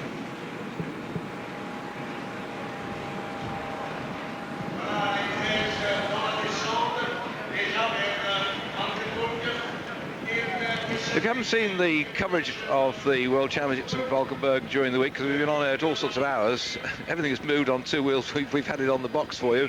The cows have turned out to watch it again by that car. There have been a couple of cows. I think one's a bull, actually. They've been taking great interest in the cycling, because normally when the bikes go by and the cars, they run away by all the noise. But they obviously they're Dutch cows, and they're coming here to see what's going on. Yes, Russell? No, when you mentioned cows, I thought you were talking about something else. Oh, no. Well, if... You know, the line from Jenny Longo. Yes, one of the 2 of the things that have been said during the week, and some of the information about the results during the week, we'll get them out to you, because I know that people have been at work during the week, haven't been able to see all our coverage of the World Championships, and maybe 1 or 2 comments have passed, and also some of the results I will be able to tell you. Look, what Russell just referring to was that in the time trial championships for the elite women, the Leontien van Moorsel, or she's now known Leontien Ziad van Moorsel, she's been out of the sport for 3 years. She's come back this year. She rode the track at Bordeaux. She hasn't really done much other racing this year, but she rode the track at Bordeaux, was only there or thereabouts, and she came into the time trial and she blasted round and got the gold medal. Now, Leontien Ziad van Moorsel, at one time she weighed some 78 kilos, and in this 3-year period of her life she just blossomed outwards like a little Michelin lady. And then she went on a serious diet. She was only having yogurt and green vegetable or something, lost a lot of weight, and is now below 60 kilos in weight. And she's still a bulky girl, but she's not like a waif. But as she come from such a rather chunky background, after she won the championship, although Jenny Longo was in 5th spot, Jenny was quoted as saying that the time trial was a race for fat cows. Now, it's a disgusting thing to say, but even worse things were said on French television by Jenny Longo after that as well. So there's no love lost between the two of them, and it's just as well in the women's road race we saw yesterday. They never got too close together, because I think there have been a few more insults traded between them. And in the end yesterday, Leontine Ziad van Morsel galloped out of the bunch and got herself a silver medal, and Jenny Longo, who'd been working quite hard just to stay in contention at the back and waited all split and moved up through, didn't get herself a medal to go with her vast collection so far. So the saga, I think, will roll a bit in the press. We'll rely upon our written press chaps to pick up what any other comments might be during this week ahead. But nevertheless, the Dutch supporters had that gold medal to cheer on early part of the week, and yesterday a bronze medal too. The question is, can they get 1 minute 50 seconds a gap, by the way, on the climb at the Coburg for our breakaway group of 12 men, and they'll be coming through the finishing line in just a short while to finish the end of the 4th lap of this race. 15 laps in all. I'm David Duffield, alongside me Russell Williams, my co-commentator, and catchment man who goes out and grabs people for the interviews during the course of the race. Well, Russell, it seems to be going according to plan so far. Yeah, I think the people obviously in the break are very happy. I mean, especially people like is it Dietrichs from Lotto in Belgium. I mean, he's got good condition. He rode the Tour of Spain. He got 2nd on one stage and 5th on another. So obviously, I named him man of the match, by the way, in the Tour of Spain. The nearly man he was. The nearly man. It was, well, not only when there was a break going. I was thinking, out of the, let's say, there were 22 days and we had 8 or 9 serious breaks, then he was in those. He wasn't always able to get up the big mountains, but nevertheless, day after day, we get a group going. The Dixons will be in there, and he really rode himself into a frazzle. Often he get caught coming in with maybe about 4 or even 10 kilometres to go with the finish. A couple of times he went off on his own and just didn't manage to survive it, but I'm glad he got, I think it was a Paris-Bourges he got just a bit later on after he came out of the Tour of Spain. And a lot of riders go on the Tour of Spain, to get some success to the end of the season so they can add to their UCI points and their bargain capacity for next year, and if you're out of contract, to show yourself to sponsors still looking for a rider. And so, certainly some of the riders ride the Tour of Spain as training for this race, and the man who rode very carefully through the Tour of Spain was Bogart from Holland. Michael Bogart, the champion, never really seemed to be going much more about 80%. Every time we saw him in the Tour of Spain, he was just there or thereabouts, but wasn't prepared to bust a gut. Zanini on your screen here, the other Italian in that breakaway group there, and is Gaidon, number 5 on your screen. Gaidon just drifting off for some reason. Yeah, but Zanini as well. I mean, if I remember right, 2 or 3 years ago, he also won the Amstel Gold. And if I remember rightly as well, it's Tom Stills, when he did sign a contract, he made sure that when he did sign the contract, he took Zanini with him. You know, some of these chaps, they've got what they call their own lead-out men, and sometimes the lead-out man gets through to win. That's it. How can he be selling them? Look, I'm trying to eat. No, it's true. I'm trying to have some food. It's early in the race, and you're sitting on my wheel. It's just one of those things that you do as a professional. You know, when someone's having to, something to eat, you just, to keep on working. And that's what Zanini was doing. He wasn't messing around. He was just having some food. And Emily Gaydon didn't seem to appreciate what the heck was going on. Gianni Bueno right in the middle. I saw about his distinctive style. See the sort of almost crouchy, flat back position. You can spot him in the midst there. And here we are, back to the slight argument going on between these two. You're quite right, Ross. Fancy trying to sit on the wheel, then come through like this. But Gaydon is a fairly young pro riding for La Française de Jeune and doesn't have, I think, the experience that Zanini's got. And that's the action replay of the little fracas. Here we go again. This is where the lecture comes. There they are, end of the 4th lap. You can see the time coming up on your screen. The last time check we had was 1 minute 55 seconds at the bottom of the cover. Now you see that there he's just putting his hand there. He hasn't broken his collarbone. He's just actually listening to the instructions from his team. Most of these riders from the team, usually 1 or 2 of them have got a little radio link with the coach, who will be either going around in a following car or will be positioned in the tents, the pits, where they'll be going through in just a moment.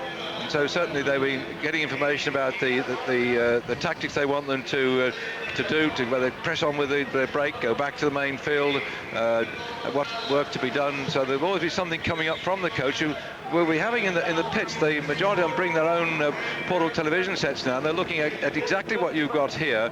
And one of the coaches can be sat in the tents behind there in radar communication with, not with all the riders, but they pick out one or two riders who are the link men. Just watch Magnus Backstedt go through. If we can't pick him up here, the big lad from Sweden. Yes, if we go back about 4 or 5 on this right-hand side, past the chap with the yellow and the blue sleeves, there's a big fellow looming up there with the green and white crash hat down, the Cred Agricole rider, Magnus Backstedt. There he is, just gone through again. This course, I think, is like to suit people like him, a big, powerful rider. And also, he's, again, from Sweden, although he lives down in, I think in Belgium he lives now. But nevertheless, these are sort of big men. We look upon people like Pantani, who's not riding this as a winner of the Tour of France and the Tour of Italy, as those sort of very specialist type riders who you think ought to ride it. This really seems to me, Ross, as being a power course where big blokes can still survive to the end, even though there's quite a fair number of mountain or hills in it. They're not that sort of long, draggy ones which the little mountain goats enjoy. Yeah, so just coming to Backstedt, I believe he lives with Roger Hammond in Belgium. They live in the same apartment. Yes, you're right. So these are the big boys, I think, I like to find this course they're liking. Dirksen's off down the road in that group. He's another fairly big, tall chap. And here they come. So it was at one time 1:55. The clock is now just going away. Any more chasers over 2 minutes down? Can't see them at the moment. We did see one of the Mexican lads have a problem way back. I'm not quite sure he's made his way back into the bunch. And he was the only Mexican rider here today. Oh, Bartoli's changed his bike, by the way. So Bartoli's changed his bike. I wasn't quite looking at the screen that time. Keep your eye out for it, Russell. See if we can find Bartoli coming out, and to see where the Italian teams go back. It may have been one of those things that was arranged by the team car following, so he just took it over as they came to the pits. I'm not sure he came to the pits or whether he took it from the car behind. There's an Italian rider down the bottom right-hand side of our screen, just moving his way through, following behind the Polish rider in the red and white. I think if he had any trouble, Bartoli, what would happen is the rest of his teammates would drop back, because he's one of the team leaders for today. But saying that, I believe he's joining up with Mappe next year, ASICS Mappe. The rumour is that the ASICS and the Mappe teams are going to come together next year, and because Mappe had the Brickaby people in Belgium as their co-sponsor, and ASIC had CGA with them, and I think maybe the other two co-sponsors are going away. Mappe said they wanted to reduce their financial involvement in cycling, not though dissatisfied with the results, because they've been a very successful team this year, but they wanted to spend some money elsewhere. And I think they were looking at trying to get into Formula One. Well, that'll really blow a hole in anybody's budget.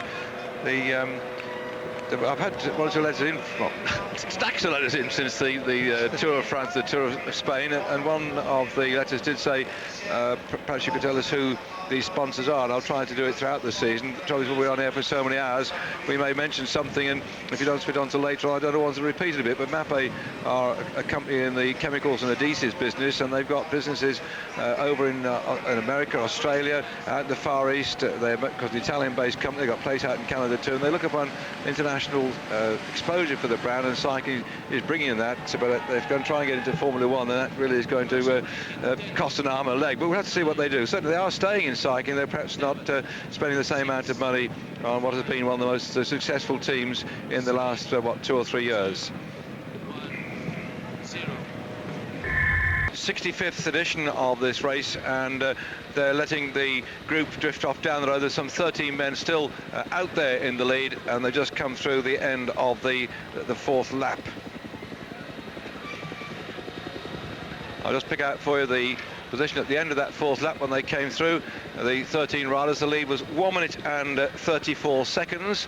They had lost one of the riders out of that little group. The Spanish rider had drifted back into the main pack. He tried to get away with the lead group to begin with, but he drifted back out of that one, and that was Gonzalez from Spain. He's now in the comfort and warmth of the main pack. So the riders, they came across the line. The time elapsed at the end of the fourth lap. 1 minute 41.02 seconds was the time. Gianni Bugno leading them across the line, and that last lap was 41.981 kilometres per hour average speed. The actual time for that lap, 24 minutes and 34 seconds for the lap, which is 17.2 kilometres. That was the fourth lap, and they've now covered 68 kilometres of the race. The riders then, I'll give you a rundown as we're looking at the Spanish team here, driving away on the front, trying to pull back that breakaway group. In fact, 1 minute 30 is the gap now, so it's never really hovered. I expected one time perhaps they'd drive it over the 2 minutes and go on to 3, but the rest of the main group have different ideas. So the breakaway riders, will go back to them shortly to see what they're doing. 13 of them, and they're all been working quite well so far, and the bunch, I think, have recognised they can't then get too far down the road. And the Spanish riders, when we came through at the end of that lap, they were chasing hard then, because it was Alvaro Gonzalez of Spain, number 54, who dropped back out this league group into the main pack. He led the main group over the line, 1 minute 34 seconds down. Also there was David Plaza at the front of the pack, and Uriarte was there as well, together with Felix Garcia. So they're riding very hard indeed, the Spanish riders. They went across the line, just occupying the first 4 places on the chase group, and just behind them Chris Horner of the USA. Well, he was probably looking at the interests of Lance Armstrong, and Alderizola of Spain was the other man. So we had a whole galaxy of talent on the front, except for Chris Horner. They were all the Spanish riders on the front of the race. Now the Spanish have not got with them, by the way, the man who I would have thought would have had a chance today. That was Abra Milano. He won the time trial, the men's elite time trial, but in doing so on condition not to dissimilar to this one. In fact, it was a bit colder than it is today. He somehow strained his knee, and he's gone back to Spain. So he's already been pro road champion anyway, but now he's got the time trial championship too. The gap 1 minute 26 seconds. So he's not racing today, and the Spanish interest somewhat lessened by his absence. Yeah, that's the main reason also why Jan Ullrich of Telekom of Germany is not racing, because he's also got a strained tendon as well. It does happen towards the end of the season, doesn't it? The riders, they get, I suppose it's the sheer pressure of racing. But I also think sometimes, Russ, that if you're not 100% certain you can get back and train and ride yourself into the form to be competitive here, you might look for an easy excuse to go off somewhere, because he's gone sunning himself somewhere. Yeah, he's gone off to, because I was talking to him last week, because I did a commercial. Oh, here we go. This is, ladies and gentlemen, this is the boasting bit from Russell Williams alongside me here, and we've heard snippets of it. Those who've been watching most of our programme during the last week, we're bored to death with this one. Lots of new viewers on Sunday. They've come back from church or out for a spin over their bike, whether they've been doing earlier this morning. I don't know what the weather's like in Great Britain. Anything like this, they certainly won't be mowing the lawn or sitting out in the hammock enjoying themselves. They're back in having a quick shofty at the television. What have you been up to, Russell? Come on.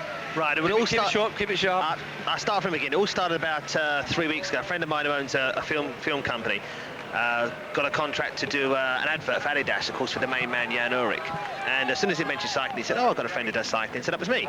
Anyway, so what I had to do was get like 25 riders, so we could have like a bunch race. We had 25 riders, and they all got auditioned, and lucky enough, 10 of them went over with myself, and we used 10 guys from Spain. And the idea is this fantastic commercial for Adidas, and obviously the idea is we've got this superhuman, rider in Jan Ullrich with a resting heart rate of 28.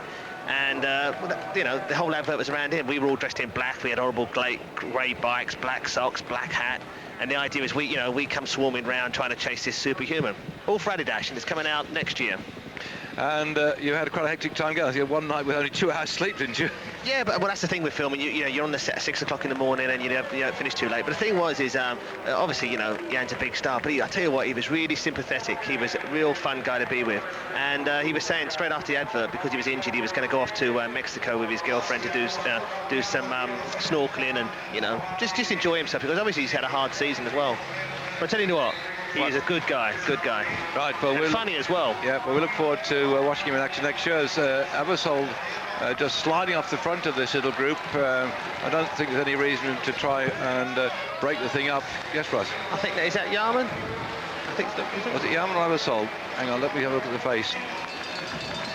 I can tell if we look at the face, but it's very difficult. Yes, it was Yarman. You're right. It was Yarman that went out. That's little Abersold behind. The intriguing thing at this championship here, they're wearing their crash hats, which always makes it very difficult to pick riders out, because you can't see the sort of shape of their heads, and we all have hairstyles as well, and certain riders are used to wearing different sort of crash helmets. In fact, the Italians looking here, I think they've got what we call the old style crash helmet, haven't they? Yeah. Yes, the hairnets, which I'm a great admirer of the old that style. But these plastic hats are being worn by so many of the riders now. There's a hang on, somebody's got a puncture back wheel for 33, I think it is.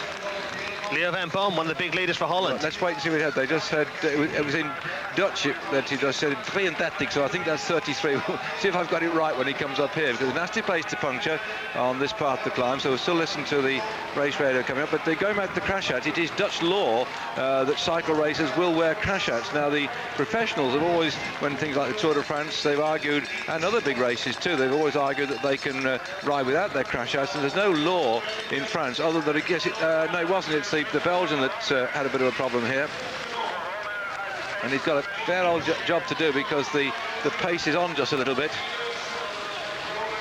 Especially punching the bottom of the climb, it's the worst time to puncture.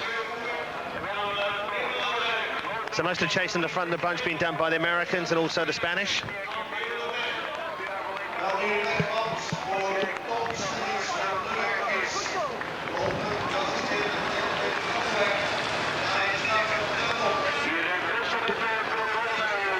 It's only coming down to 1 minute, the gap.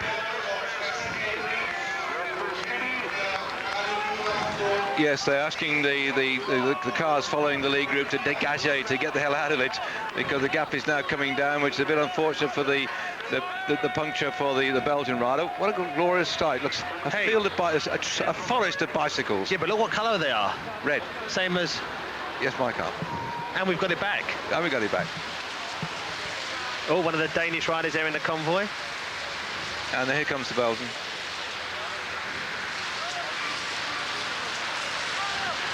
It's quite a skill in the way in which they jump through the...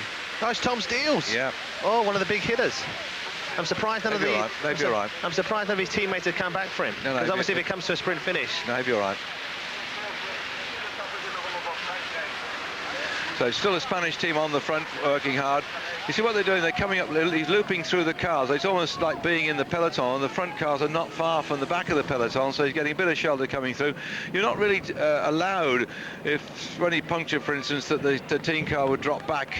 You're not really allowed to get in behind the team car and go up to the back of the bunch, just being sucked along a motor pace back. The commissaires are watching out for that. But if you do get in the cavalcade like they're doing there, then there's no reason that he shouldn't just go from car to car to car to car, because it's one way to get back. And it's unfortunate if you do have a problem to puncture, a misfortune like that. So once they turn a blind eye on it, but the commissaires are very careful to make sure that the rider doesn't rather hang on to a car. It has been known, particularly if it's coming toward a bit of a climb, the hand goes out and you grab the only place to grab on a motor car now is the wing mirror, you see, or because you put your arm up too high onto the roof rack, you soon get spotted. So come alongside the car, put your hand over the wing mirror on a climb. And I'm just trying to think what it was in the Tour of Spain, that at least 2 riders were flung out for taking a tow on the team car up the mount. They were spotted, and they do have, for instance, in the Tour de France, and I think they do it in Tour of Italy, they have a commissaire sometimes goes up in the helicopter and he's got his binoculars there and he's back looking at the backpack to see if somebody's being towed back,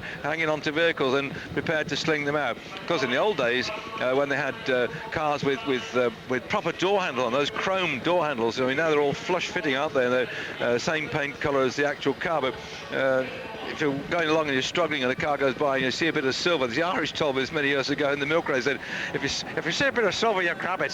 So they grab all this chrome-plated door handle and get a bit of a tow down the road. But that was in days gone by. Now those things aren't available, and riders don't like to cheat like that. But you imagine it, if you are really taking the pasting and you punctured or you crashed and you see an opportunity, a bit of a tow, then it's difficult not to take it, because reality is nobody's fault when they do puncture, or somebody's fault when they crash sometimes, but the bloke who comes worse off is not the fellow that causes the crash very often.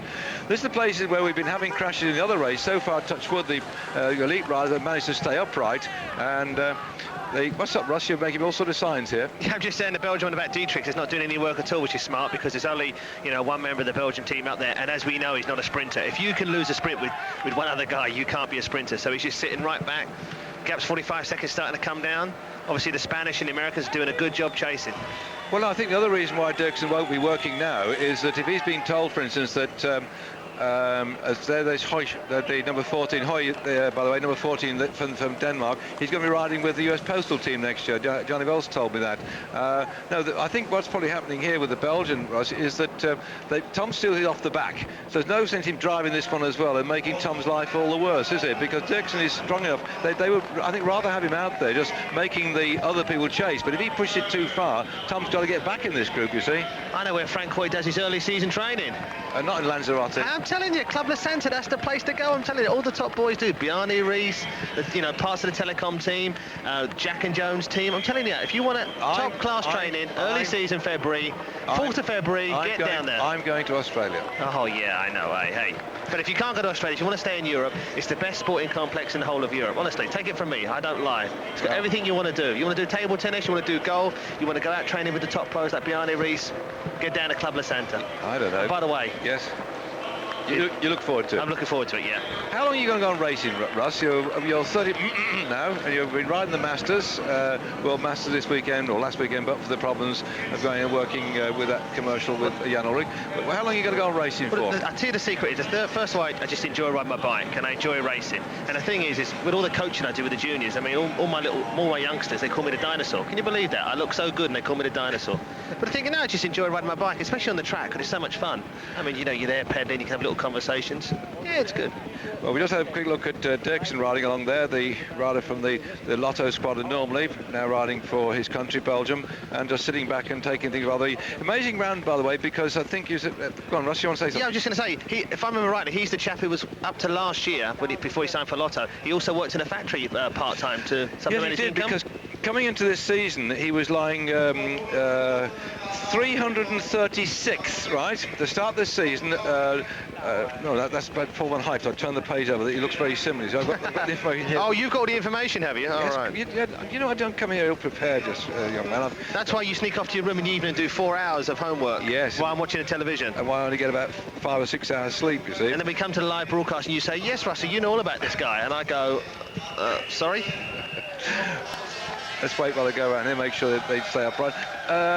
Just looking back to yesterday's particular point, if we didn't see our programme, the surface usually has got some paint marks on it, and somebody had been painting it, or a vehicle had tipped out some diesel just on that corner. Whatever it was very greasy in the morning. It was noted by the officials, and they acted very promptly. It caused a delay to the junior road race by just about, in fact, knock one lap off when we waited about 10-15 minutes for the race to start, because on that bend it was very slippy indeed, and the local fast service came out and they had to spray it with detergent, then wash it down and scrub it and brush it, and they managed to get rid of most of the problems that was there, but in the end still one or two of the riders came crashing down, both in the ladies race and in the junior men's race. The gap there, 45 seconds as this group start to come up the climb. The 13 men, including there, they say that Luda Dirksen, and going back at the start of this season, he was 117th in the UCI rankings with only 277 points. So what's he done this year, Russ? I think the main reason he got the contract, though, was actually last year, 97. Within a space of 2 weeks, he got 4 big wins, and obviously, the pro teams have made a note of that, and that was for a small team. Well, yes, but these are look, Zelik Galman and Hasselt, Spa Hasselt, and these are. He was best known as like a criterium and Kemes rider, but he's really blossomed this year. And he, on the 14th of October this year, will be 34 years of age. So he's coming good at the back end of his career. It's quite amazing how many of the riders who come good toward the back end of their careers. Because looking back, like 94, his success only at Bourges again, and both of those were criterium race. In 1995, Van Zelen, Mechelen and Gietbets, again they were these sort of criterium Messi type races. So he's always been quite good on Belgian soil, but never riding at the level we're finding now. His best ride last year was at 6th place in the Veenendaal, a Dutch semi-classic. So good to see Luda Dirksen has come into such good form at the back end of his career, and he's done the right thing by going with that group. But this is the main bunch. They've got him in sight now. It's only around about 40 seconds.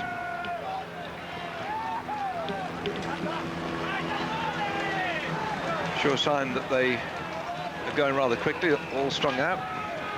Yeah, just see there in the white with the green and yellow as the Australians. I know they've only got a small team, but when we were talking to Brad McGee, and I mentioned to him you'd ride the road race, he said, I'm going to ride the road race just for experience, but the main thing is to work for Hank Vogels.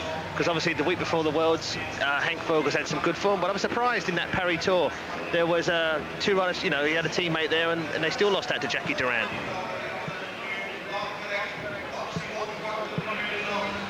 David Plas has now lost contact with a bunch, so the Spaniards have been doing a lot of work. They've lost David Plas. He was driving hard on the front, and he seems to have paid for it now by being shot out the back, so he's going to have to struggle to get back there again. Although I rather feel if they catch this lead group of riders, which is now, and they come through, I think probably still only around about 45 seconds, if they catch, it might be an easing up, so he might be able to get back.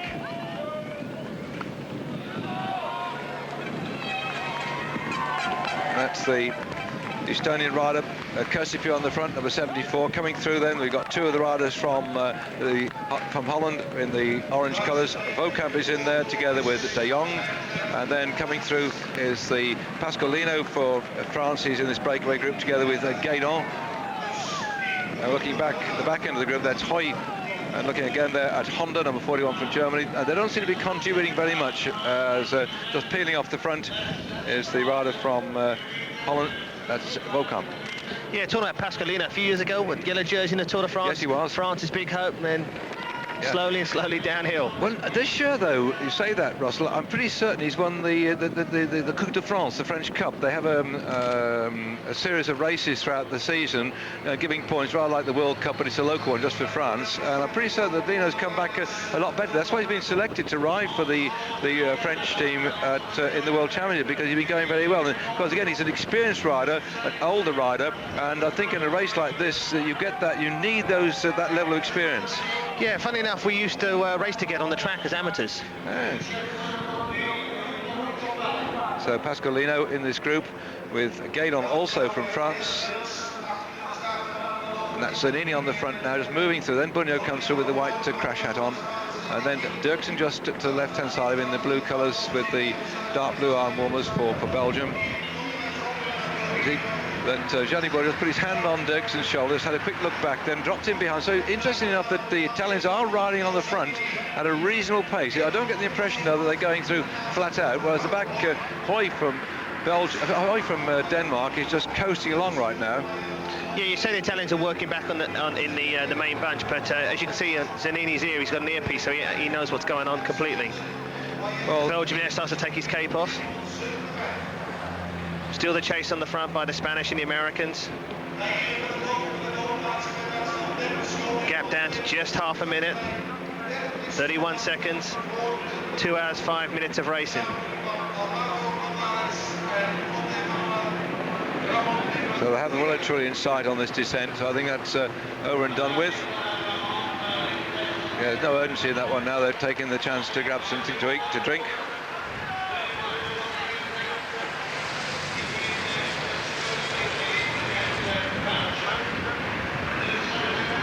So the best gap was 1 minute 55 seconds, and then it dropped down to just 31 seconds at the end of the lap. And this is the main group. Again with the Spaniards working hard on the front.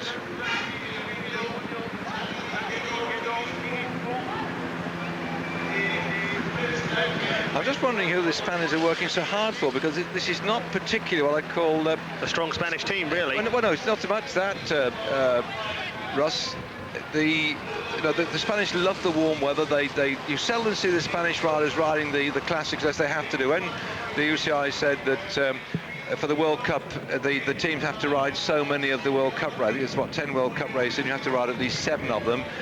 When they come to riding up in the events like the Paris-Roubaix and the Liège-Bastogne-Liège, when they get cold with miserable conditions, the Spanish teams like Once and Benesta, they send up all the weak lads. They're allowed to start 8 men, and 6 minimum. They just send 6 riders up, and before the third way round, they've climbed back in the warmth of the coach and gone home, because they don't really like the cold and wet and miserable conditions. So it's amazing they're actually working so hard at the front of the mountain. I think they're interested in David Echeverria, a past winner of the Tour de l'Avenir. That may be one that they look at. Beltran's in here as well, another very good hard rider, but they're not normally at their best under conditions like this. And they brought, for instance, people like Roberto Heras of the Calmi team, who's a very good mountain climber. They go back then. This is the change of bike I told you about with Bartoli, and so he'll get back without much trouble.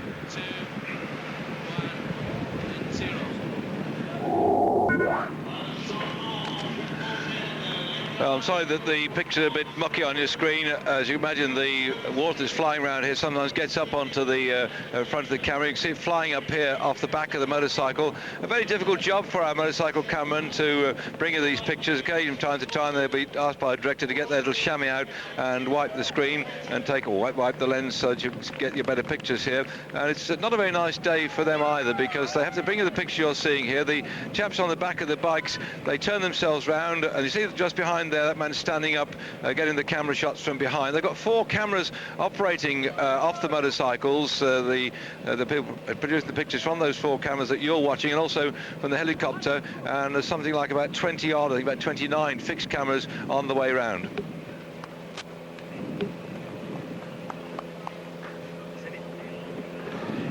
As Italian Zanini brings it through. I was just going to go back to Francois actually, David, because obviously it's a good move, moving from a Division 2, small Belgian team, to move to United States Postal Service for next year.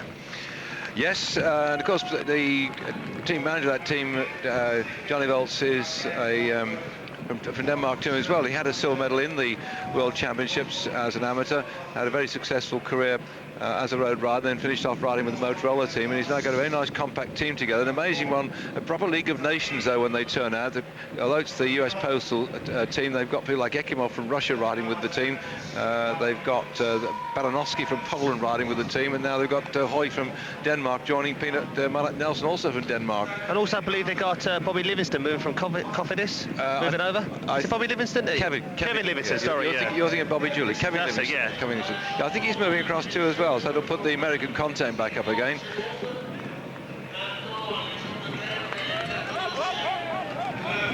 I think the Spanish team, what we're getting our headphones, are still doing the driving on the front of the group, as we're now on the 5th lap of this professional race, covering 15 laps in all. This is the man who started the race, or started the break going on your screen. This is Anderson from Sweden, and he was the man who really activated the group, and they just sort of let him go down the road. He got a lead of around about 30-40 seconds, and the reaction, that was on the 3rd lap. He attacked just after we went through the finish line with Anderson for Sweden. He went down the road and had virtually one complete lap on his own, and then was going to have a complete lap on his own, but he got swallowed up by a chase group that took off on the climb up the Valkenburg, and those group of riders snaffled him up. He sat in the group, got his breath back, and now started to do just a little bit of work with that lead group of some 12 riders. That's Hoy still sitting on the back. He seems to have done next to nothing on the way through, and I don't think they'd be too happy with that, because they should be contributing. And you see, looking back over his shoulder here, that's Kirsipu, but they certainly want to tow him to the finish. He's the champion, the Estonian champion of the world, national champion, and this man here, Oscar Kamazim. Again, unusual for Oscar at this particular point. He's an extremely good pursuer. We've seen him win stages in the Tour of Switzerland last year. A very, very good hard rider when it comes, or fast rider when it comes to running in towards the finish. So rather interesting mishmash of riders up the front, and still the Mappe team with 2 men, also Italian team with 2 men up the front. Yeah, you say Kirsipu's not doing much work, but if you think about it, Kirsipu rides for the same team as Jarman, which is, Casino. So obviously, you can just let Jarman do the work, even though they're in different countries. And then wait for the sprint. That's a long, long way. What, 9 laps to go? Yes, it is. Jarman's on the move next year too. I think where he's off to now. I think he's also changing teams. He's not going to Linda McCartney or something like that, is it? I don't know who's. Someone's going to be going to Linda McCartney, this big new team of ours in England. Are you going? I can't tell you that. MI15 stuff. Right. Oh yes, the speed's up now. So the Spanish still burying themselves on this. Then the 5th lap of the race. Just let me give you a little bit of, well, first of all, look back what's happened so far. If you've missed the results of the races, whilst we see the Spanish team will be doing most of the work on the front, there's still 3 of the Spanish riders there, and it looks like the the riders from America beginning to move through as well to aid and abet that chase. Oh, it's only 18 seconds now. 18 seconds, and this is where the drag starts. And just you can see the greenery. Well, that's the Valkenburg climb looming ahead of them. It's a little bit of a drag here, then it drops down a bit, and then in it's got the valley, with a little depression, it then starts to go up with about a kilometre and a half of the climb of the Valkenburg.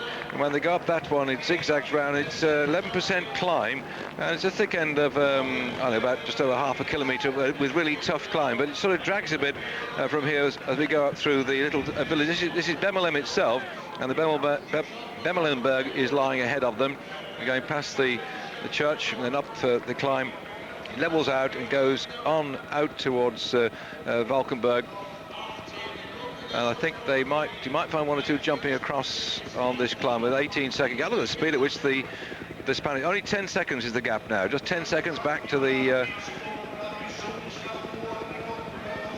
group. Still the Spanish charging on this one. We'll wait till they get the results of what's happened so far until they get caught, because what might happen was two options. One is that it just goes into a somnambulant state and nobody starts to rip away and they get themselves sorted for the next piece of action, which could be on the Coburg, or alternatively, as soon as they get caught, somebody's lying back in about 20th, between 15th and 20th place, will launch himself into orbit. This is our lead group at the moment, and nice ladies brought me a confirmation of the lap 4, who was what the position was, and the 13 riders had a lead of 1 minute 34 seconds on the group, led through again by the Spanish Gonzalez, leading through David Plaza, who's now been dropped off the back, Uriarte, Garcia, and that's what I mentioned to you before. But David Plaza has been working rather hard. I think has bitten off more than he could chew, and he's now struggling. Here they come. Only 50 metres. They really have closed that one down quickly. So I think it's going to be sensible for this front group just to ease back and wait for the reaction to come. Let's see what happens before I go back and tell you what's been going on so far.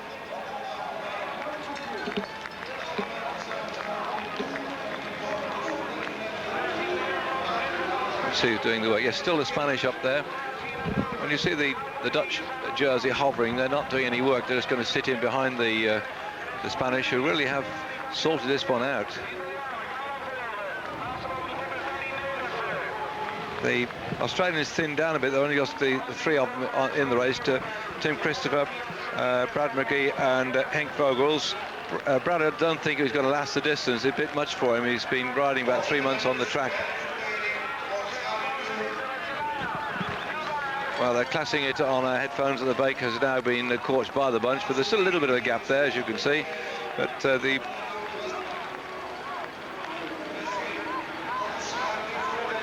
134, I think, has just been lashade.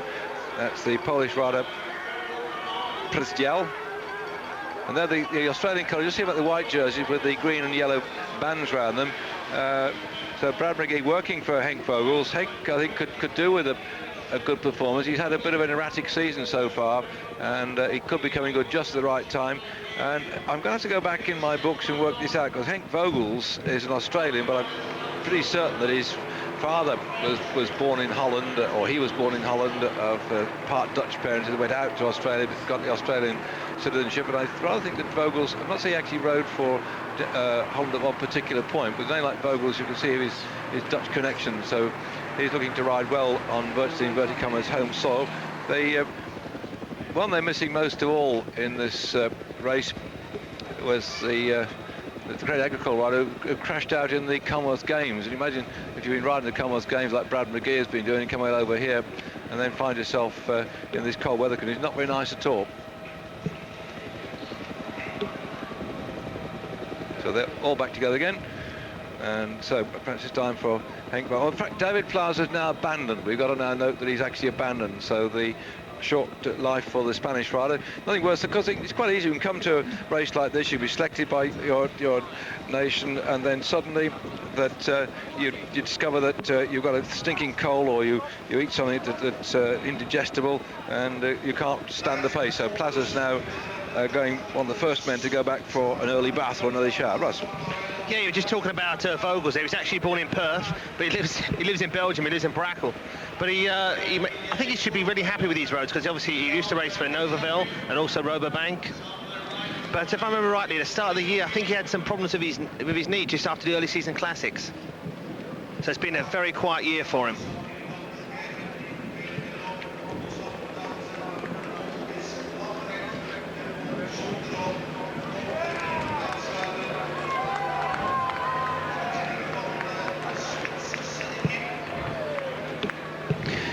Yes, I just wanted the background of these Australians, because Brad McGee, and they like McGee, it sounds like he's probably come from, I don't know, Ireland or Scotland. And of course, Stuart O'Grady, who was going to be one of their hopes in this race, man who took the yellow jersey in the Tour de France, having crashed out in the Commonwealth Games, meant he wasn't fit to ride it. And again, a name like O'Grady, I did ask him if he had any Irish connection to the family. He said he rather thought that there was, but he hadn't got time to go around and sort it out and to see if there's any truth in that. But anyway, he's not riding, O'Grady, following his crash in the Commonwealth Games, and probably back at home in Australia now, enjoying himself. So Michael Anderson on the front here, really starting to string it out.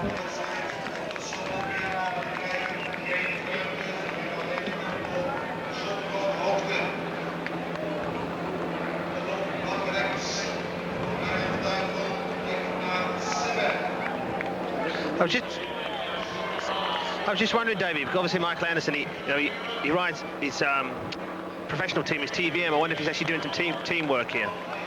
No, I think he's typical. This is typical Anderson tactics, by the way. He's a great one for doing lone breaks and driving them off the front, and I've seen him do this before. I think he's just sort of got that gutsy courage that people like Jackie Durand have got, and at this early part of the race sometimes do quite well.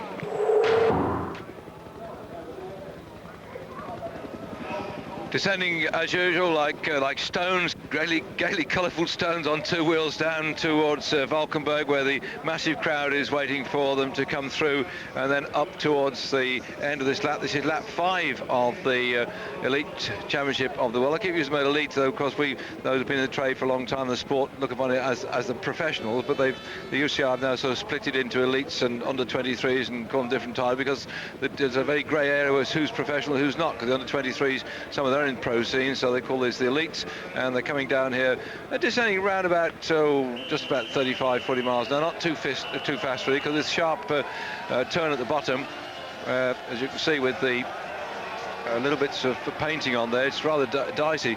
It's amazing the difference actually, Russell, isn't it? The way in which these, well, let's use the word pro, the elite pros, the way in which they hand their bikes around that bend, because going around there, if they've been going around that sort of speed, then the other races, the junior races and the under 23s and the lady, we found them coming up, but I think it had more to do with, as you go around, it isn't much the speed, as you let the bike flow round, don't you? Because it seemed the other crashes we had was when suddenly they tried to pull the bike up right or twist it round a bit. These lads flow, don't they?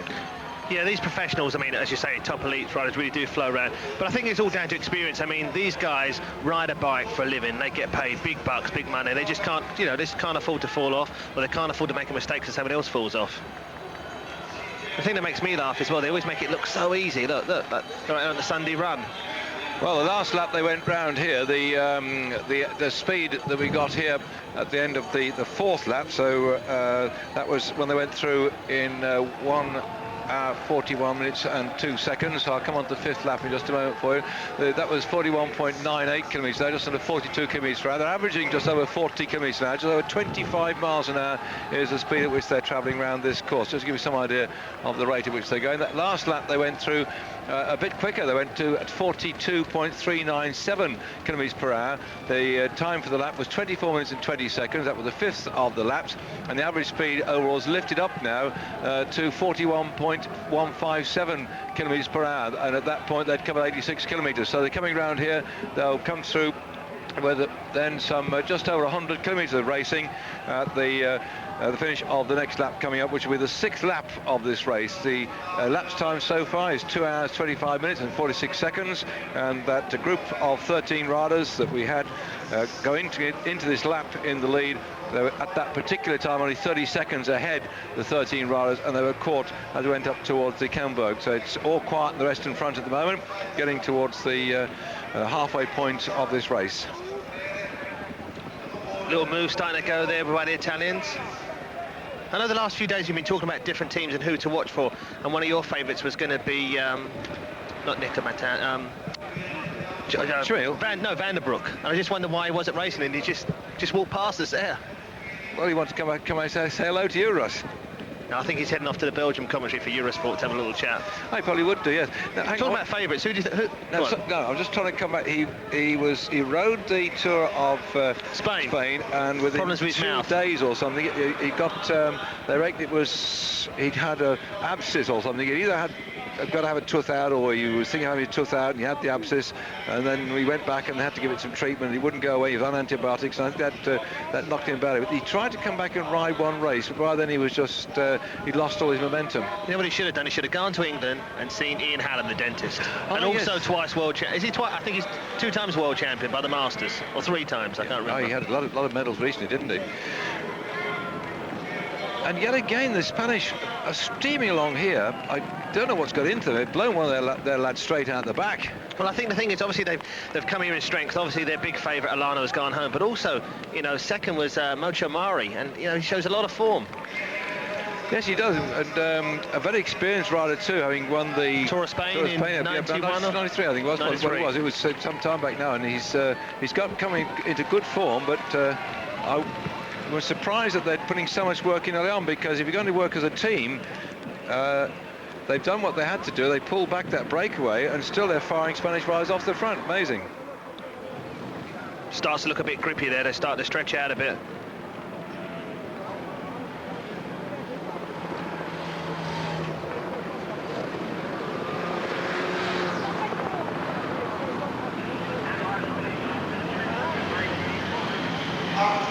So we've got 8 riders here by looks of it in this leading group. About 150 metres in front of the front peloton.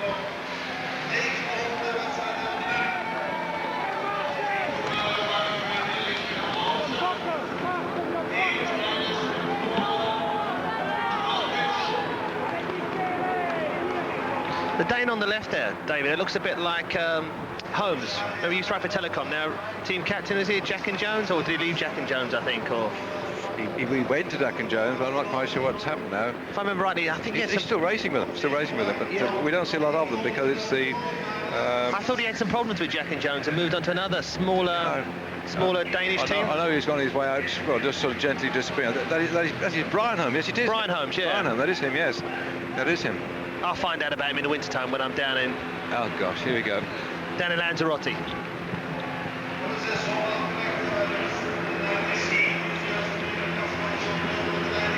And there they go, and the 5th lap over and done with, and the time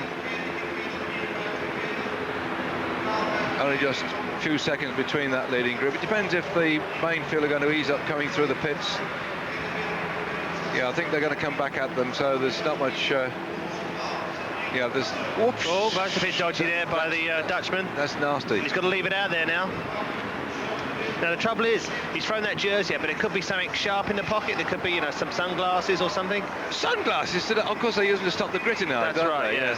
Now, they're going to be very careful running over that. There's a crash. There's a crash. That was a silly mistake there. There's a crash. There's a crash come up, Russell. They'll sit on headphones. Let's watch out. Watch out. There we are. One of the Danish riders is down.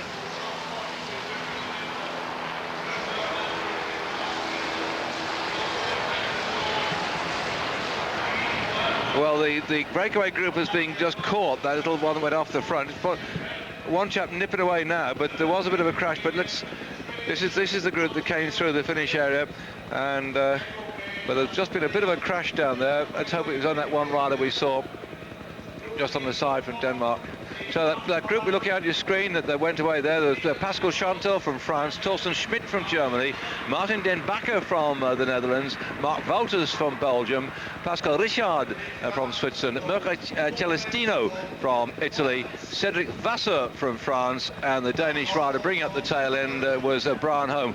That was an interesting little burst on the banjo. They didn't get very far down there, but when you think they're in there's people like Pascal Richard, the Olympic champion, who has to do something because his contract with Casino has finished this year, and he said he's going back to it may be Polte, he's certainly going back to Italy to ride this coming year, but he felt that he'd never been given the help he should have had in the Casino team this year as the Olympic champion. But Pascal Richard is coming towards the end of his career, and he didn't really fire on all cylinders this year, so I think Casino, who had to cut their budget because going to next year the sponsor has cut back the budget, they've not increased it, and Casino said we're going to come out of the sport of cycling, but we're going to do it slowly but surely. We'll just reduce the budget a little bit this year, I think by say 15%.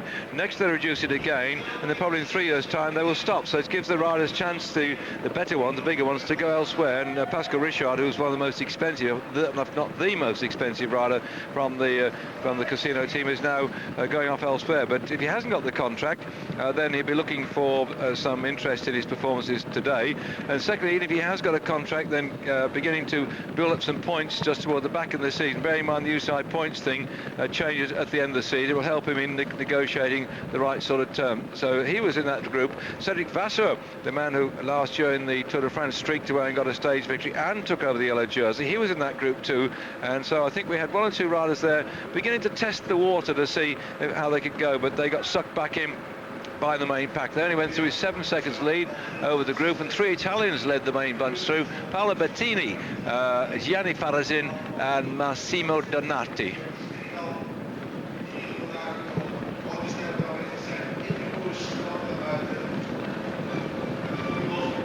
Just looking to see if anybody else is going to be. This is a difficult bit, by the way, to try and do a breakaway. And I'm looking on the screen. Oh, there's somebody else just trundling through who's going to knock it on the head. That's Andre Korf of Germany. He's just drifted through the commentary point, and he's way off the back now, probably some 3 minutes and 40 seconds down on the group that's just gone through the main group. So I think he's going to pull himself into the pits. So coming over headphones, confirmation that the peloton is Group A.